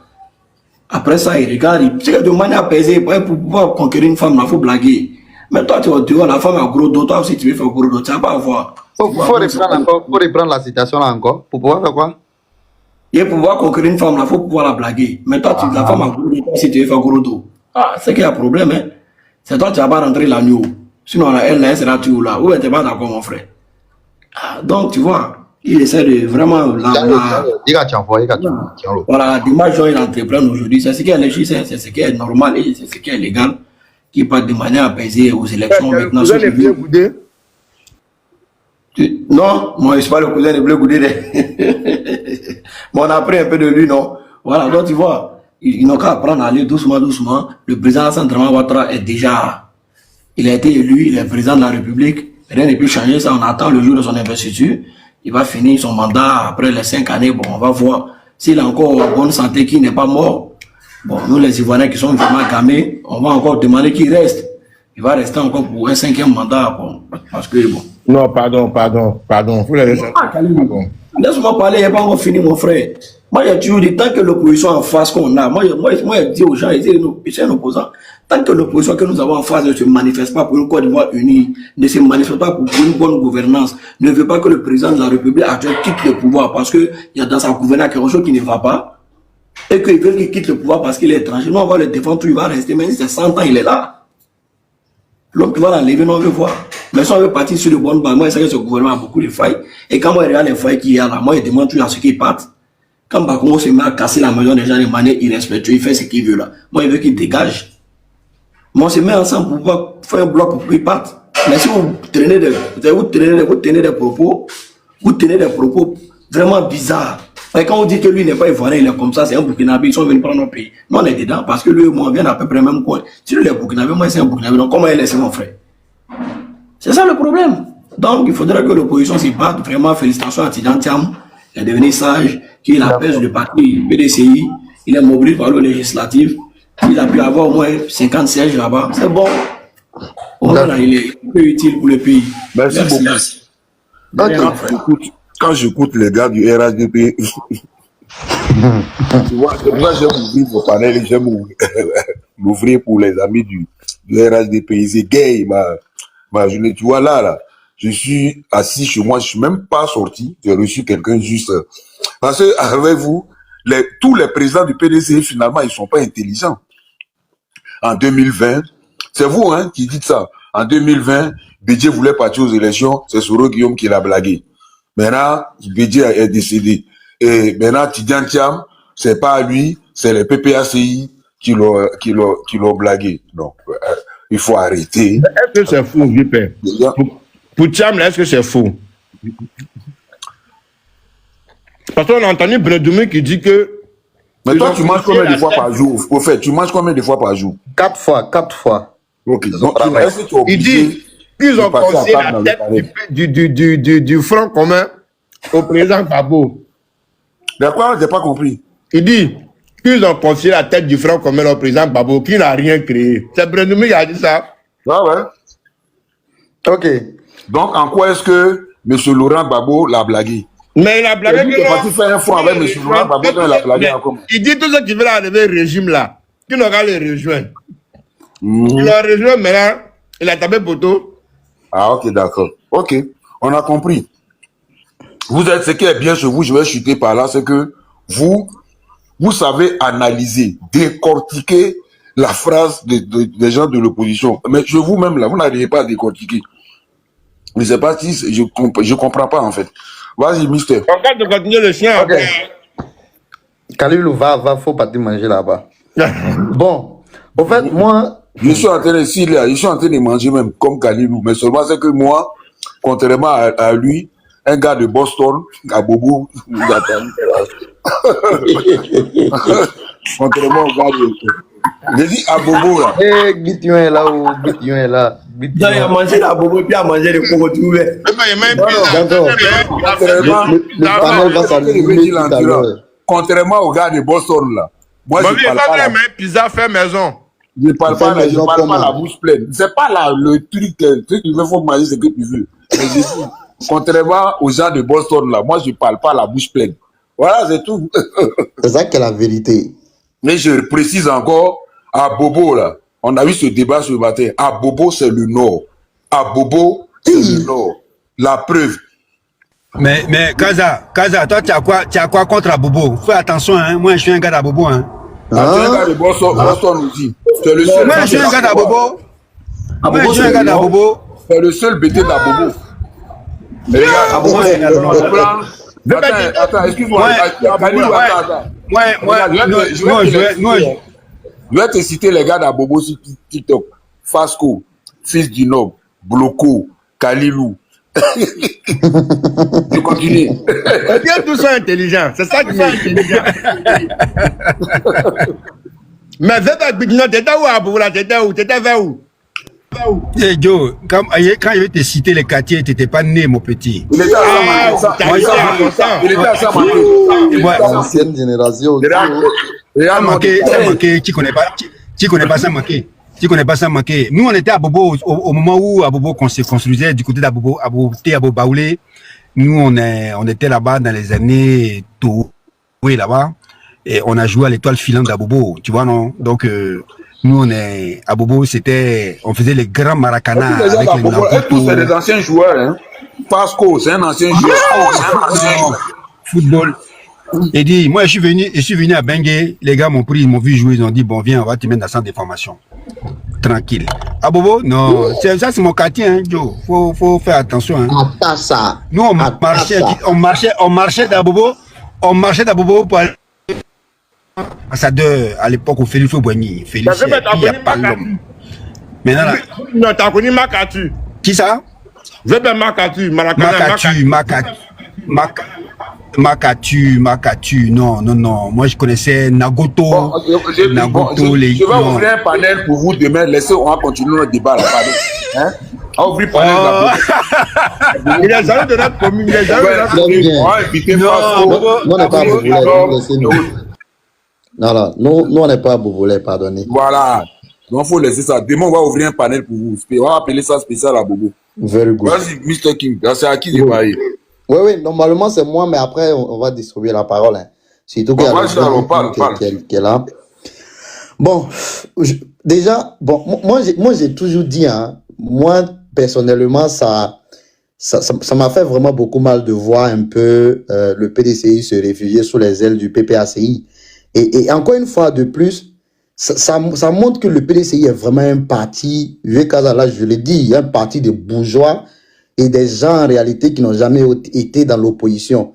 Même la petite position de l'opposition qu'on les a attribués même, ils sont, on va dire, ils sont un peu embrouillés. Quand tu vois le vieux père Bredoumi aussi, hein, qui a mis une heure là.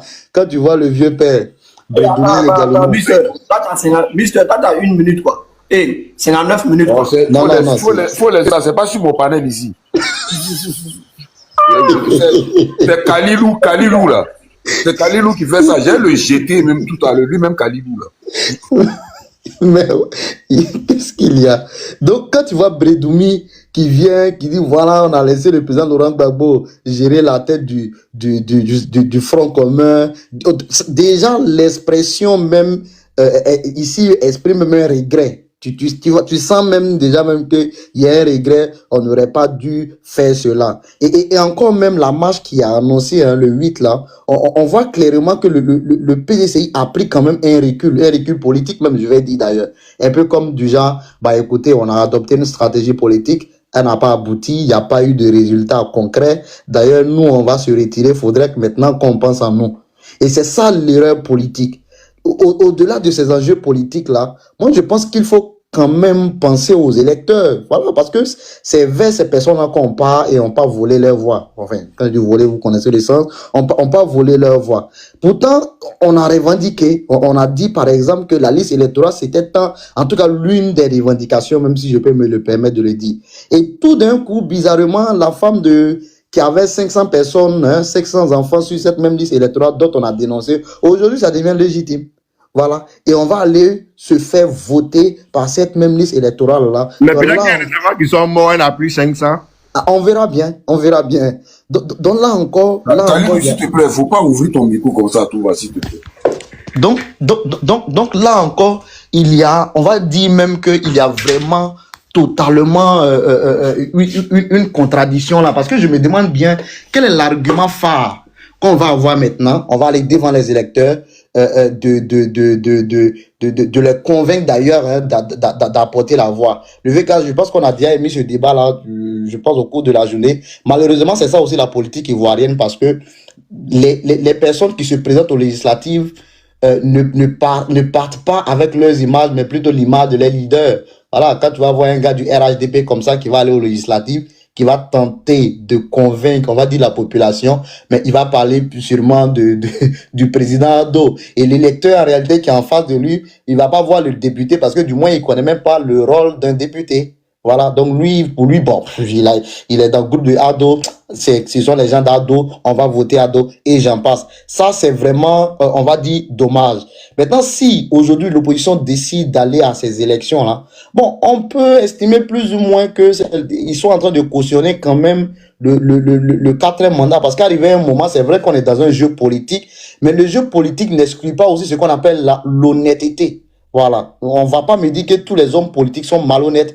Si vous avez bien remarqué, même Assalé Timoko aujourd'hui, qui fait partie de l'opposition, a pu quand même s'abstenir sur, on va dire, des revendications de cette même opposition qui est opposée intérieurement. Voilà, donc lui, il a décidé tout simplement d'aller à ces élections, à l'élection présidentielle. Malheureusement, il n'a pas été retenu. Mais pour les législatives, même le mec, il est en train de former en réalité des jeunes qui seront prêts à aller sur le terrain.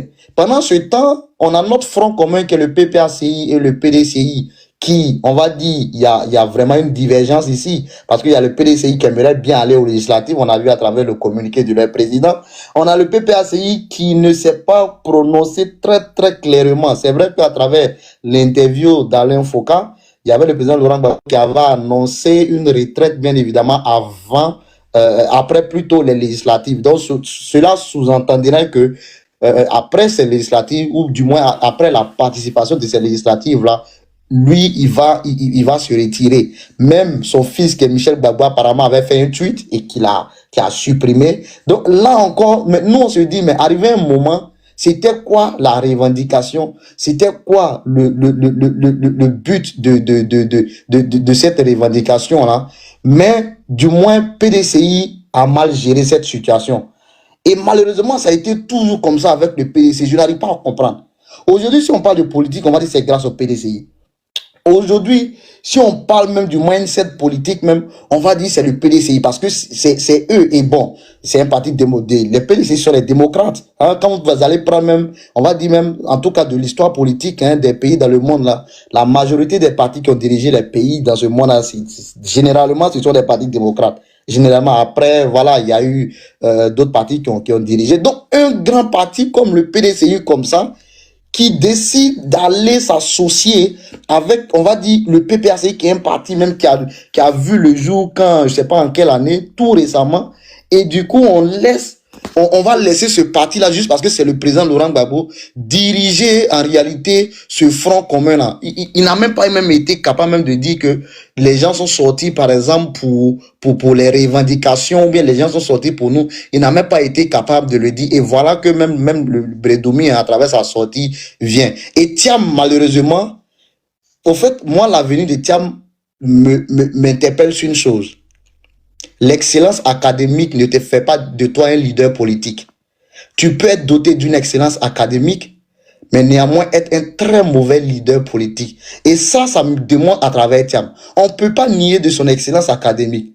Mais en matière de stratégie politique, là, franchement, on se pose des questions. On se dit, mais en tout cas, il y a un cordon ombilical qui est là. C'est pas encore coupé. On va même dire qu'il a encore... désolé, c'est pas péjoratif, hein. On va dire qu'il a encore même, on va dire, bébé dans le monde politique. Et j'ai l'impression que Thiam, il y a des vieux pères, surtout l'ancienne génération là, qui sont au sein du PDCI, qui sont en train de donner des capacités surnaturelles à Thiam. Et ça, franchement, c'est la nature de mes parents baoulés. Ça, je les connais trop pour ça. C'est-à-dire que ton parent baoulé là, c'est le seul parent qui est capable, qui a niveau bac. Il y a quelqu'un qui va venir mettre dans la tête que toi, tu peux, toi, tu peux battre quelqu'un, quand il dit battre, je veux dire intellectuellement parlant, tu peux battre quelqu'un qui a un nouveau doctorat. Donc, ça veut dire qu'il va propulser en tout cas une énergie en toi, ou qui va te faire croire que toi là, tu peux en tout cas battre la personne. Et ça, c'est le groupe des Soumaïla Bredoumi là. C'est eux. Moi, j'ai l'impression que Thiam était tout dans son coin, il ne s'intéressait pas du tout à la politique d'ailleurs, et que de son sommeil, tout d'un coup, on s'est réveillé, on t'a dit, bon, toi là, toi tu es intelligent, faut te réveiller, on va te faire président du PDCI, et puis toi, tu peux battre le président Ouattara. Voilà. Bon, malheureusement, apparemment, ses conseillers n'ont pas su lui donner des conseils, et voilà les conséquences. Donc, actuellement, ils sont en train de se, on va dire, rétracter, hein, voilà. Maintenant, moi, je pense que l'opposition ne partez pas aux élections. Voilà. Ne partez pas aux élections, parce que si vous partez aux élections, c'est comme si vous êtes en train de vous dédier. Quand c'est ça qui t'a dit, Mr. King, tu voudrais en politique, c'est en droit, temps, je le sais, mais moi, pour moi, faudrait pas qu'ils partent aux élections. Voilà. Qu'ils continuent toujours le combat, hein. Voilà, je sais pas, les revendications d'ailleurs, hein, comme le PPACI est en train de le faire, qu'ils continuent. Et puis bon, on verra. Voilà. Mais sinon, s'ils partent aux élections, là, ça, on va dire entre guillemets, ça pourrait s'apparenter à une honte, mais aussi, je me demande bien comment on va pouvoir convaincre les électeurs qu'on a dit de ne pas aller voter, comment on va pouvoir les convaincre maintenant d'aller voter sous prétexte que c'est un député. Parce que la majorité, en réalité, des électeurs même ne savent même pas c'est qui un député, c'est quoi son rôle, qu'est-ce qu'il fait. Généralement, non, ils savent pas. Voilà. Donc, moi, je vais chuter là. Il disait qu'il y a des gens qui sont pas prêts pour moi, mais je suis là. Ouais, merci bien. Vieux Casa, pardon. Quelle contorsion intellectuelle. Le monsieur nous dit dans une phrase, il y a une divergence entre le PDCI et le... Voilà sa phrase exacte. Hein. C'est-à-dire, à force de vouloir défendre le RHDP, utiliser les mêmes narratifs que là, vraiment, il dit, le monsieur nous dit ici, hein, il dit, il y a une divergence, il y a une divergence entre le PDCI et le PPACI, parce que le PDCI a décidé d'aller aux élections législatives et que le PPACI n'a pas encore décidé. Ils n'ont pas encore décidé, mais il y a une divergence. Bon, ça, c'est moi qui comprends plus français. Ouais. C'est un live en train de faire. C'est loin d'être sérieux. Non, mais franchement, soit c'est moi qui comprends plus français, ou bien il y a un problème. On dit l'autre n'a pas encore décidé. L'autre a décidé, on dit il y a une divergence. L'autre n'a pas encore décidé. J'ai terminé ma phrase. Donc, voilà la divergence là. C'est où se trouve la divergence. Ok. Maintenant, on nous dit que M. Tidiane Thiam là, c'est-à-dire, pour bien insulter quelqu'un, on le caresse. Ça, c'est connu. Cette technique est connue. Non, il est intelligent à l'école. Mais en politique, là, il est nul. Monsieur, moi, j'ai fait des meetings avec le président Ouattara quand il est venu. Le président Ouattara, quand il est venu au début, là, il pouvait même pas tenir un micro pour faire un meeting. Il faut demander aux anciens du RDR, quand il était au PDCI, avec la Magou Vito et autres. Monsieur Thiam, ça fait que 3 ans qu'il est là. Ça fait que 3 ans qu'il est là. Donc, si 3 ans, tu veux le comparer à monsieur le président Ouattara qui a 20 ans d'action politique, tu connais les débuts du président Ouattara? Non, tu peux pas le connaître. Tu es assez jeune pour ça. Voilà. Tu es assez jeune pour ça. Voilà. Donc, venir juger quelqu'un sur le comparer avec des gens qui ont 20 ans de vie politique, 30 ans de vie politique, venir le comparer pour dire non, que les baoulés ont fait ceci, des propos, qu'est-ce que les baoulés ont à voir dedans? Que c'est le comportement de nos parents baoulés. Un petit clin d'œil à la xénophobie, comme le bien le faire les gens du RDR. Mais c'est pas bien grave. Il n'y a pas de divergence pour l'instant là. Monsieur le président Laurent Gbagbo n'a pas encore pris sa décision. Tu n'es pas au courant de ça. Donc arrête tes jugements à chaque fois. Par ton temps, défends le parti au pouvoir. C'est ton devoir, c'est ton droit. Tu as le droit de le faire. Tu as le droit de le faire. Mais le RDR, là, le RDR HDP, je t'informe, je ne sais pas pourquoi tu as peur. Ce n'est pas un parti interdit. La preuve, c'est eux qui gèrent le pouvoir. C'est un parti légal. Donc, ne dis pas on te traite de RDR. Tu es au RDR, ça fait rien. Ça fait quoi? Vas-y, bite-nous pour ta motion. Merci Kaza, merci Kaza. Tu es encore là depuis le matin, mais tu es un champion, toi. Mr. King, tu sais, dans la vraie vie, dans le domaine professionnel notamment, quand tu prends un stagiaire, le stagiaire, il est nu, il a aucune expérience professionnelle. Mais tu le mets sur le terrain pour qu'il acquiert cette expérience. Et son stage va lui permettre de pouvoir intégrer les facettes du monde professionnel. Voilà pourquoi on appelle le stagiaire. Je dis pas que Thiam est un stagiaire. Tu dis dans ton narratif qu'il n'a aucune expérience. Très bien, on te l'accorde. Mais il aurait fallu accepter sa candidature, ne serait-ce que pour se confronter au président, comme l'a dit Kaza, au président Ouattara qui a vraiment une grande expérience politique. Ça aurait été intéressant de se confronter à un mastodonte pour qu'il acquiert justement de cette expérience politique. Voilà. On aurait aimé voir quelque chose. La candidature du président Thiam acceptée pour voir effectivement, même s'il n'allait pas gagner l'élection, mais juste pour voir. Il allait se confronter au monde réel de la politique pour voir un peu. On avait envie de voir cela. Mais même ça là, ça nous a été refusé. Voilà. Et venir nous dire par la suite que on manque d'expérience. Bon, ok. Mais moi, j'ai envie de te dire, c'est en pratiquant qu'on acquiert l'expérience. Mais quand on te dénie ce droit-là, tu ne pourras jamais acquérir cette expérience. Voilà. Donc, la critique est facile, mais on a plus d'expérience lorsqu'on fait la pratique, frère. Donc, il aurait fallu, exemple, essayer, tester un peu la candidature du PDCI pour voir un peu, pour confronter un peu comment ça allait se passer. Mais bon, ça aussi, ce risque-là, vous avez pas, le président, enfin, le régime RHDP, en gros, n'a pas pu prendre ce risque-là. On sait pourquoi. Mais voilà, donc, on acquiert l'expérience. On acquiert l'expérience après, en force de pratiquer. Voilà. Merci beaucoup. Qu'il faut répondre et puis tu fais moi, je pense que, vous savez, parfois, l'échec fait partie aussi de l'expérience. Hein. Non, l'endurance, je viens. Parfois, l'échec fait partie de l'expérience. Et je voulais répondre à mon vieux Bitillon pour dire, bon, je ne sais pas de quel milieu professionnel on parle, mais sinon, il y a des stagiaires aussi qui ont des expériences professionnelles.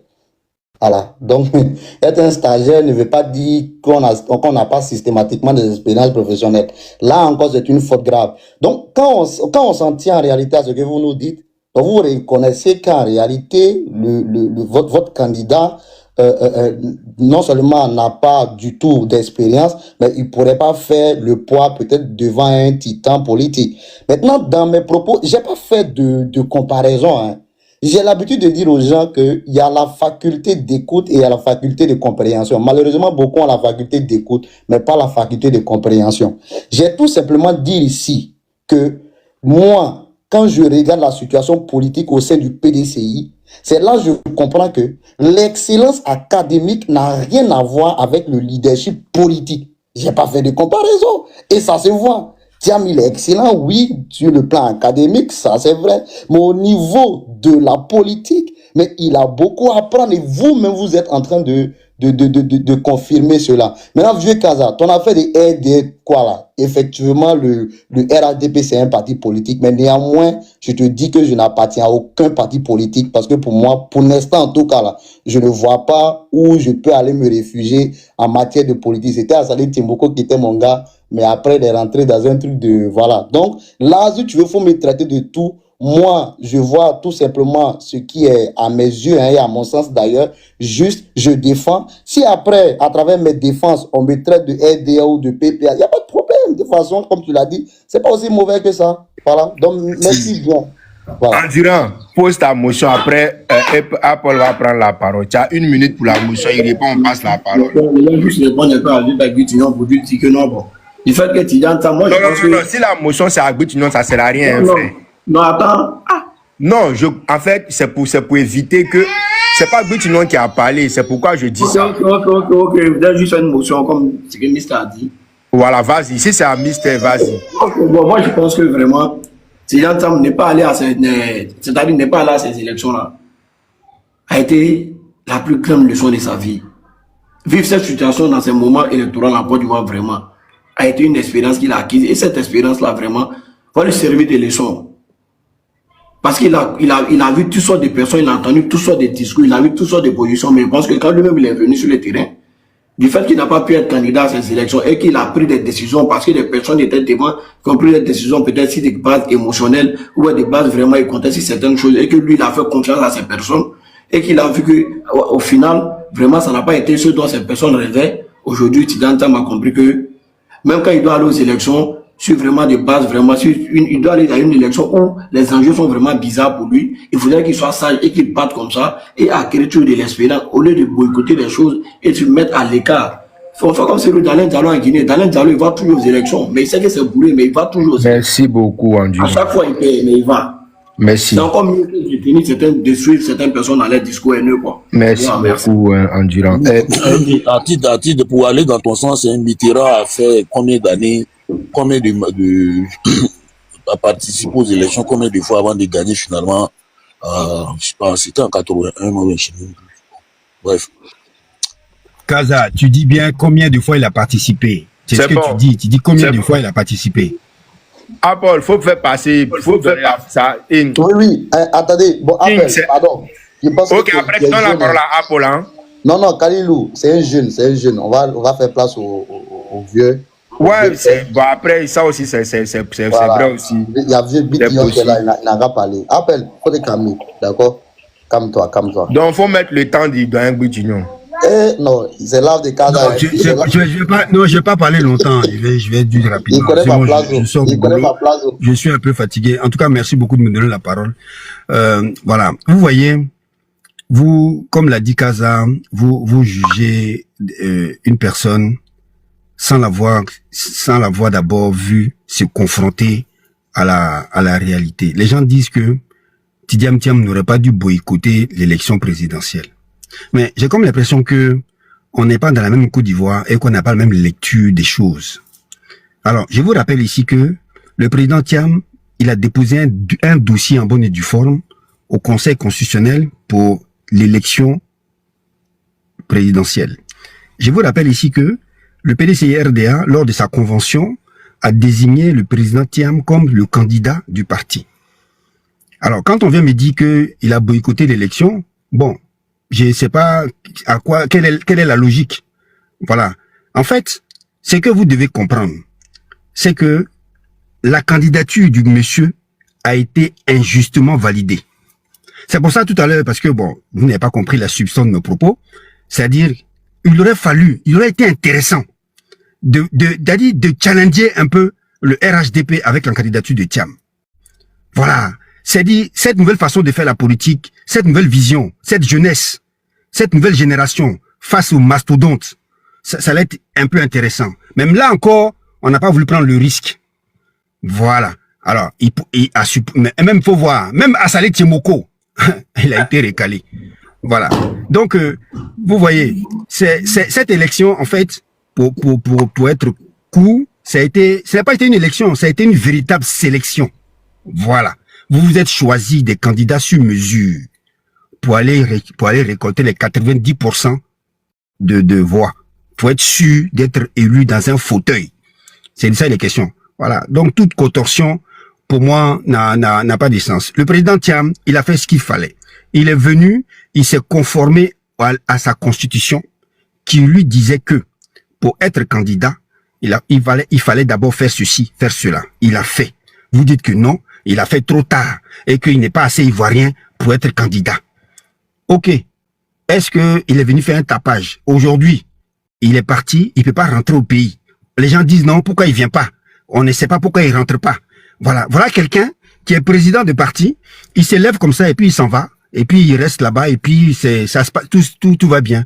Voilà. Et il y a des gens qui nous disent ici que oui, faut qu'il rentre et que voilà, il n'est pas garçon, il n'est pas ceci. Voilà. Tout ça c'est de la flûte, en fait. C'est de la flûte. Voilà. Moi j'ai dit que la démocratie, c'est vraiment l'expression plurielle. C'est l'expression des opinions plurielles. C'est ce qui fait que les gens ont le choix. Et nous, on a cette frustration aujourd'hui parce que on n'a pas pu présenter notre projet de société aux Ivoiriens. Voilà. Casa, moi je vais chuter par là parce qu'il y a tellement de choses à dire, mais je vais pas abuser de la prise de parole. Mais on doit aller aux élections législatives à une seule condition, comme je l'ai dit ce matin, avec une certaine stratégie claire et nette et bien définie. Sinon, si on va à ces élections-là de façon éparpillée, mais on va se faire laminer façon puzzle, comme le dirait dans Les Tontons Flingueurs. Ça, c'est un clin d'œil pour ceux qui ont vu ce film de Michel Audiard, enfin, les dialogues de Michel Audiard. Si on va de façon éparpillée, on va se faire laminer façon puzzle par le RHDP. Voilà. La seule solution ici, c'est de mettre en place une plateforme électorale au sein de l'opposition pour présenter sur des listes des candidats dans chaque région soutenus par l'opposition. C'est la seule alternative possible pour pouvoir rivaliser à la machine RHDP. Merci beaucoup, Casa, de m'avoir donné la parole. D'accord, vieux. Merci beaucoup. Bon, depuis ce matin, 9h, on est sur ce. Je voulais vous faire écouter une vidéo et puis chacun va me donner son, s'il vous plaît, son point de vue sur ce qu'il a entendu. Bonjour à tous et à tous. Ici, c'est le général Bob le manquet de la favela, le dos sofa. Apparemment, les chiens n'ont pas encore compris. Il y a eu des élections en Côte d'Ivoire. il y a eu un président qui a été élu, son excellence Alassane Dramane Ouattara, et on voit les chiens qui disent qu'ils vont sortir le 8. Le général vient pour prévenir les chiens. Vous savez, son excellence Alassane Dramane Ouattara a déjà dit à ses militants ou aux sympathisants de surveiller les quartiers, que les chiens risquent de passer. Tous les chiens qui vont sortir seront montés le 8. Aucun pitié, aucun sentiment. Je demande à tous les guerriers d'aller au contact à outrance. Et les chiens sont déjà prévenus. Il y a eu des élections en Côte d'Ivoire. Chaque chien qui va se mettre dans les rues, les parents vont subir la conséquence de les enfants dans les rues d'Abidjan. C'était le général de la favela, le Don Sofa. Bon, je vous demande de ne pas faire de commentaires sur le fond, sur la forme, s'il vous plaît. Il faut faire le commentaire. Je sais que c'est difficile, mais vous faites le commentaire. Non, mais Kaza, pardon. Khalilou, s'il te plaît. Kaza, tu as passé cet audio-là. Tu m'as dit, tu nous dis de faire un commentaire sur le fond. Ok. Que pense le procureur? Ok, non, mais dans le fond, ok, sur le fond, que pense le procureur de la République de ces propos-là? Non, moi, voilà. je veux... pense... Ouais. Bah non, fais ton commentaire. D'accord. Oui, non, mais il n'y a pas de... Mais Kaza, il n'y a pas de commentaire à faire. Je sais pas, qu'est-ce que tu veux qu'on dise sur ces genres de propos? Lui, il est qui? Lui là, il est qui en Côte d'Ivoire pour venir menacer enfants des gens? Voilà. Non, il n'y a pas de commentaire à faire. Mais ça, c'est la rhétorique. C'est la rhétorique des gens des militants du RHDP. C'est tout. Je sais pas qu'est-ce que tu veux qu'on dise là-dessus.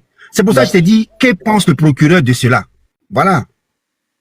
Ok. Oui, après Khalilou. Je vais parler plus après, on va donner à Khalilou, non? Ok, vas-y. Ouais. Ça, je dois. Bon, je pense que c'est ce gars de Farvela ou bien je sais pas quoi. Bon, dans le contexte, hein, pour ceux, je pense que beaucoup le savent, mais il avait fait une vidéo, il était passé vraiment aux aveux. C'était très, très désagréable d'entendre. Bob le mannequin. Merci pour le nom. Bob le mannequin, effectivement. Il ne sait pas quoi la Farvela, Bob le mannequin. Voilà. Donc, bon, à la suite de cette vidéo, moi je dirais que la chance de ce gars en réalité, c'est qu'il soit en France. Voilà. Malheureusement, il n'a qu'à tout dire, il n'a qu'à passer vraiment les aveux, hein, aux aveux plutôt. Mais là, je pense que l'État du Côte d'Ivoire sera vraiment impuissant d'engager une procédure judiciaire à son encontre. Peut-être que c'est possible à travers les relations diplomatiques. D'ailleurs, même c'est possible à travers les relations diplomatiques. Mais tant que ce gars-là sera toujours en France, là, franchement, ça sera beaucoup compliqué. Mais je pense aussi que après qu'il soit passé aux aveux, on l'avait vu avec certains cas du RHDP, si je ne me trompe pas.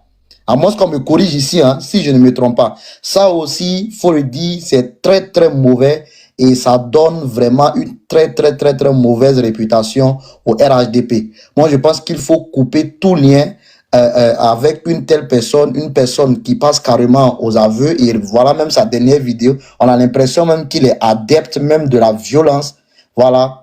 Quand le président Ouattara a parlé, c'est ça aussi, hein, les gens en récupèrent et ils disent qu'on parlait des opposants. Bon, là aussi, les gens du RHDP, je pense que vous allez en souffrir aussi quand on dira que après la sortie du président Ouattara, il y a eu malheureusement cet incident-là. Vous allez en souffrir aussi qu'on puisse imputer aussi cette responsabilité-là au président. Voilà, parce que lui, il a donné tout simplement sa citation. Mais vous, bon, apparemment, il y a certains d'entre vous qui ont pensé que on parlait également de l'opposition. Et bon, lui, vous n'allez pas me dire aussi qu'il ne fait pas partie du RHDP. C'est vrai que pour pouvoir le déterminer, il faut une carte d'adhérent ou bien je sais pas quoi. Mais le gars, carrément, il parle au nom aussi du RHDP. Bon, ça sortit, ça, moi, je pense que c'est vraiment, vraiment, vraiment condamnable. Et je pense que l'État de Côte d'Ivoire mènera toutes les actions nécessaires pour mettre la main sur lui. Voilà. Au cas où il rentre en Côte d'Ivoire. Mais lui, là, seulement, là, s'il met pied encore, ils vont l'arrêter. Ça, c'est même pas un débat. S'il met pied seulement en Côte d'Ivoire, ils vont l'arrêter. Mais il faudrait aussi que le RHDP arrête de s'associer à lui. Parce que mine de rien, après ces vidéos-là, on le voit dans les meetings, on le voit également avec certains cadres du RHDP. Voilà. Donc quand c'est comme ça aussi, le soupçon vient, hein, les gens vont se dire, mais attends, donc ce que le gars dit, c'est vrai, c'est que le gars, peut-être, il a travaillé au compte du RHDP. Donc ça, c'est vraiment très, très, très, très désagréable.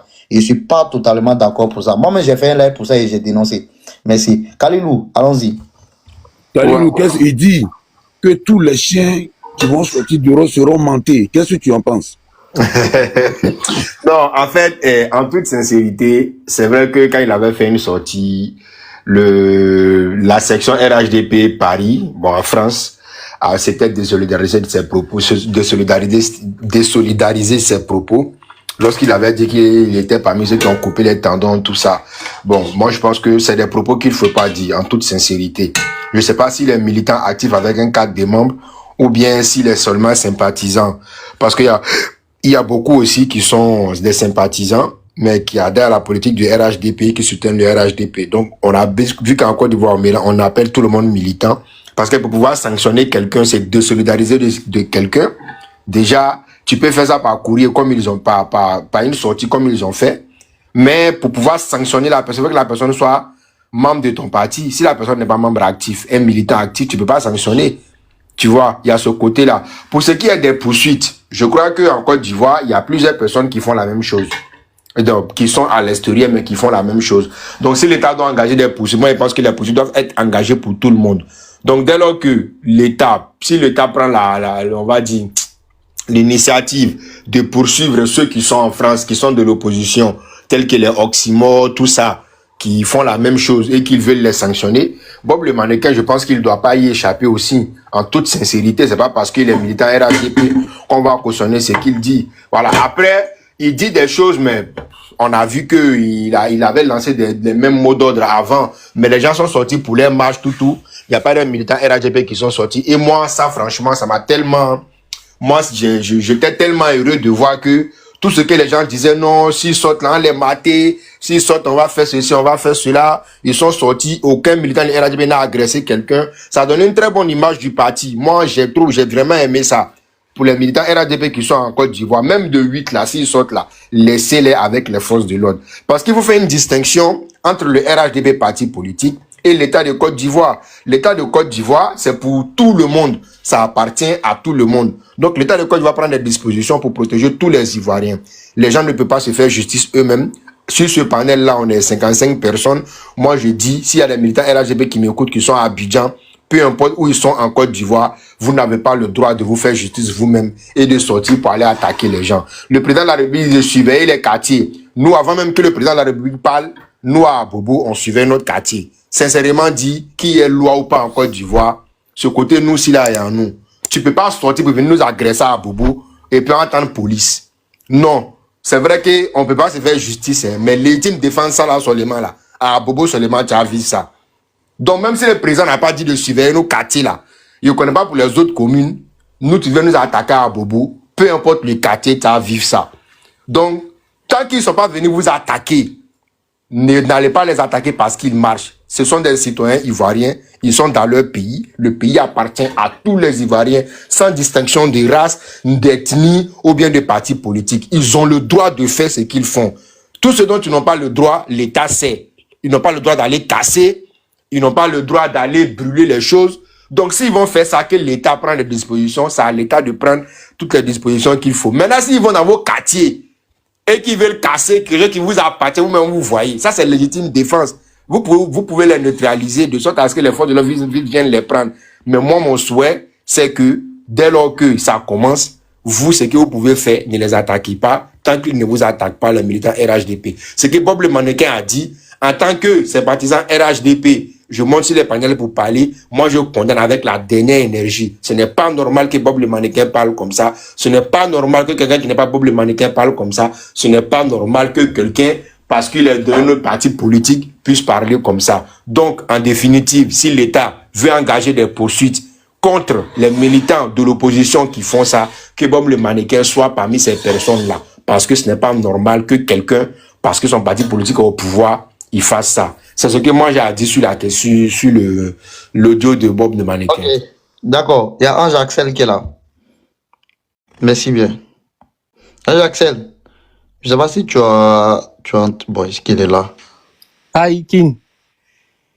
Calme-toi, ça vient sur toi, un peu, calme-toi. Bon, Ajacé n'est pas là. Masqué, ça descend, hein, voilà. Ouais. Mais je vais peut-être pas être trop long puisque Kalilou, il a dit en substance l'état de droit qu'on essaie de construire là et que on dit tous autant que nous sommes que cet état de droit implique, je veux dire, une justice à la fois impartiale mais aussi ferme, implique justement que quand il y a des actions qui rentrent sous le coup de la répression légale, que la loi fasse son travail. Donc Kalilou l'a bien rappelé. En fait, ce genre de personnes-là, ils mettent en difficulté parfois des mouvements, des opinions. Et pour faire un petit parallèle qui n'a rien à voir, mais où je vais en venir, c'est comme quand le sieur Patrick Haché dans sa région a lancé son propos que finalement M. Mamadou Touré a dû se justifier avec toutes les contentions intellectuelles dont il est capable sur le plateau de Ali Diarasouba. C'est ce genre de choses-là. C'est-à-dire que le propos du président, il a été dans le langage proverbial, entre guillemets, si on peut le dire de cette manière. Certaines personnes ont compris d'une certaine manière et lui, il vient faire une sortie de cette nature-là. Et Kalilou dit oui, quand il y a eu la marche, les gens ne sont pas sortis malgré les discours durés qu'ils avaient. Ça, c'est bien. Mais le problème, c'est jusqu'à quand une personne va décider vraiment de le faire. En fait, c'est ça le procès. Certes, ils ne sont pas sortis une première fois, ils ne sont pas sortis une deuxième fois. Mais jusqu'à quand ils vont continuer de ne pas sortir. Et c'est là la difficulté finalement quand il y a des personnes de cette nature-là qui viennent tenir ce genre de propos. Que franchement, en toute sincérité, un bon citoyen, quand on est, il faut condamner, comme Kalilou l'a dit. Je vais prendre la même énergie que lui pour condamner. Je condamne avec la plus grande énergie. Cette affaire-là, en tant que citoyen, ça n'a pas sa place dans les discours politiques, ça n'a pas sa place dans la construction d'une nation. Et moi, je suis attaché aux institutions. Je sais que ça m'a valu beaucoup d'inimitié avec certains militants du RHDP, mais pour moi, quand tu dis que tu es dans un état de droit et que c'est un état qui fonctionne, tu laisses les institutions faire leur travail. Donc, si le procureur veut se saisir de l'affaire, il se saisira de l'affaire, point barre. Tu fais confiance aux institutions. Et nous, on est là en tant que citoyens, on regarde justement l'action de ces institutions-là pour voir si elles sont impartiales et qu'elles agissent vraiment dans le cadre qu'on leur a donné dans leur mission. Donc, je crois que King l'a rappelé, il n'est pas en Côte d'Ivoire. Je pense qu'il aurait été en Côte d'Ivoire, les choses, je pense, dans la construction et dans le contexte fragile qu'on est actuellement, les choses auraient été différentes. Ça, c'est mon avis des citoyens, notamment pour montrer aux yeux de tout le monde que, bon, voilà, il n'y a pas qu'un camp qui est visé, mais c'est toutes les personnes qui sont indélicates avec les interdictions légales qui sont visées justement par des procédures pénales. Donc, et c'est dommage quand grand frère Bétunon, tu dis c'est les militants du RHDP, c'est ça qui est dommage. Parce que vous voyez Kalilou qui est sympathisant RHDP, il ne lui viendra aucunement à l'esprit de tenir ce genre de propos après avoir écouté le président de la République. Donc il faut arrêter aussi souvent de généraliser, c'est ce qui est souvent un peu mal dans les débats politiques. Il n'est absolument pas représentatif, je veux dire, des militants du RHDP. C'est un individu qui a des expressions un peu qui sont condamnables, mais il n'est absolument pas le prototype, la représentation d'un militant du RHDP, au point qu'on va identifier tous les militants du RHDP à ce que Bob le mannequin ou le général de la favela ou que c'est prononce comme propos quand il décide de s'exprimer. Ça aussi, il faut pouvoir faire la part des choses. Voilà, il faut pouvoir faire la part des choses à ce niveau-là. Tout en condamnant, il faut éviter de généraliser. Voilà. Et je vais m'arrêter là. D'accord. Ok. Bon, on va tiens. Après, on va tiens, il y a J qui est là. On va tiens, tu es là? Ouais. Les gars, mister. Ouais. Bonsoir, frère. Comment tu vas? Je suis là, ça va. Bonsoir à tous. Et Père Kaza, bonsoir. Ah, il était en bas, je vous ai écouté. Hein. Ouais. Mais moi, je vais pas intervenir sur la vidéo de Bob le mannequin. Moi, pour moi, tu ne me dis rien. Donc, je ne peux pas intervenir sur lui, sa vidéo. Voilà. Et les autorités compétentes sont là. Si elles pensent qu'ils doivent l'arrêter, ils vont l'arrêter. Maintenant, le sujet sur lequel moi, je voulais intervenir, c'est par rapport à mon frère Mister. Mister, il a dit quelque chose qui m'a vraiment interpellé. Le président Thiam est un novice. Le fait d'être bon dans la vie académique ne fait pas de toi un bon politicien. C'est sûr, tout le monde le sait. Voilà, tout le monde le sait. C'est pourquoi on parle d'expérience. Voilà. Est-ce que tu penses que si le président actuel avait l'expérience, certains propos qu'il a tenus les années 99, tu penses qu'aujourd'hui, si tu lui demandes, il va te dire qu'il est fier de les avoir tenus? Je pense que non. Mais grâce à l'expérience qu'il a acquise, il sait qu'il y a certaines choses qui ne vont pas. Et c'est ça un homme. Voilà, c'est ça un homme. Un homme, c'est l'évolution, c'est une expérience. Chaque jour que Dieu fait, nous apprenons. Donc, quelqu'un ne peut pas forcément être bon dans tout. Voilà, c'est pas possible. Donc, le fait de vouloir chercher un lien entre le parcours brillant académique de Tidiane Thiam et son parcours politique, je pense qu'il y a un problème. Parce que si vous-même vous suivez très bien le PDCI, en 95 là, Tidiane Thiam était sur les plateaux télé, pour ne pas dire sur la chaîne nationale, pour défendre le PDCI. Les vidéos même sont là, si vous recherchez. Certains ont déjà vu la vidéo, pour défendre le projet du PDCI. Donc, quelqu'un comme cela, on ne peut pas dire, je dis bien en 95. Donc, quelqu'un comme cela, on ne peut pas dire que c'est un novice. Le PDCI, c'est une machine, c'est une grande machine. Ça ne vous dit rien que le PDCI ait pu avoir 160 000 parrainages. C'est parce que c'est toute une organisation, c'est pas le président Thiam lui seul. Et c'est là l'erreur de certaines personnes à croire que le leader doit tout faire. Vous aussi, vous êtes là, vous avez des responsabilités. Allez sur le terrain, cherchez aussi à faire d'autres choses. C'est pas seulement que le leader. C'est pas seulement le leader qui doit être partout. Il y a des militants qui doivent être engagés aussi, qui doivent être là. Donc le président Thiam ne peut pas être partout à la fois. Il peut pas tout faire. Voilà. Mais déjà, la machine est là, on s'organise et on va aux élections. Maintenant, concernant l'élection législative, est-ce que l'opposition devrait participer à l'élection législative? Bon, dès que quelqu'un me pose cette question, il me dit que bon, peut-être cette personne n'en est pas informée, mais Mr. King, je sais que lui, il est juriste, donc ce sont les juristes qui nous ont dit dans une démocratie, il y a 3 pouvoirs. Le pouvoir exécutif, le pouvoir législatif et le pouvoir judiciaire. Et on sait très bien que le pouvoir exécutif et le législatif, les deux, sont un peu confrontés. Donc déjà, si un parti politique est fait pour chercher à diriger un pays, c'est-à-dire avoir le pouvoir exécutif, je pense que ce même parti-là aussi cherche à avoir le pouvoir législatif. Donc, pour moi, je trouve que c'est un peu bizarre de poser la question, est-ce que l'opposition... Suite à l'écoute des échanges, partage ton opinion dans les commentaires.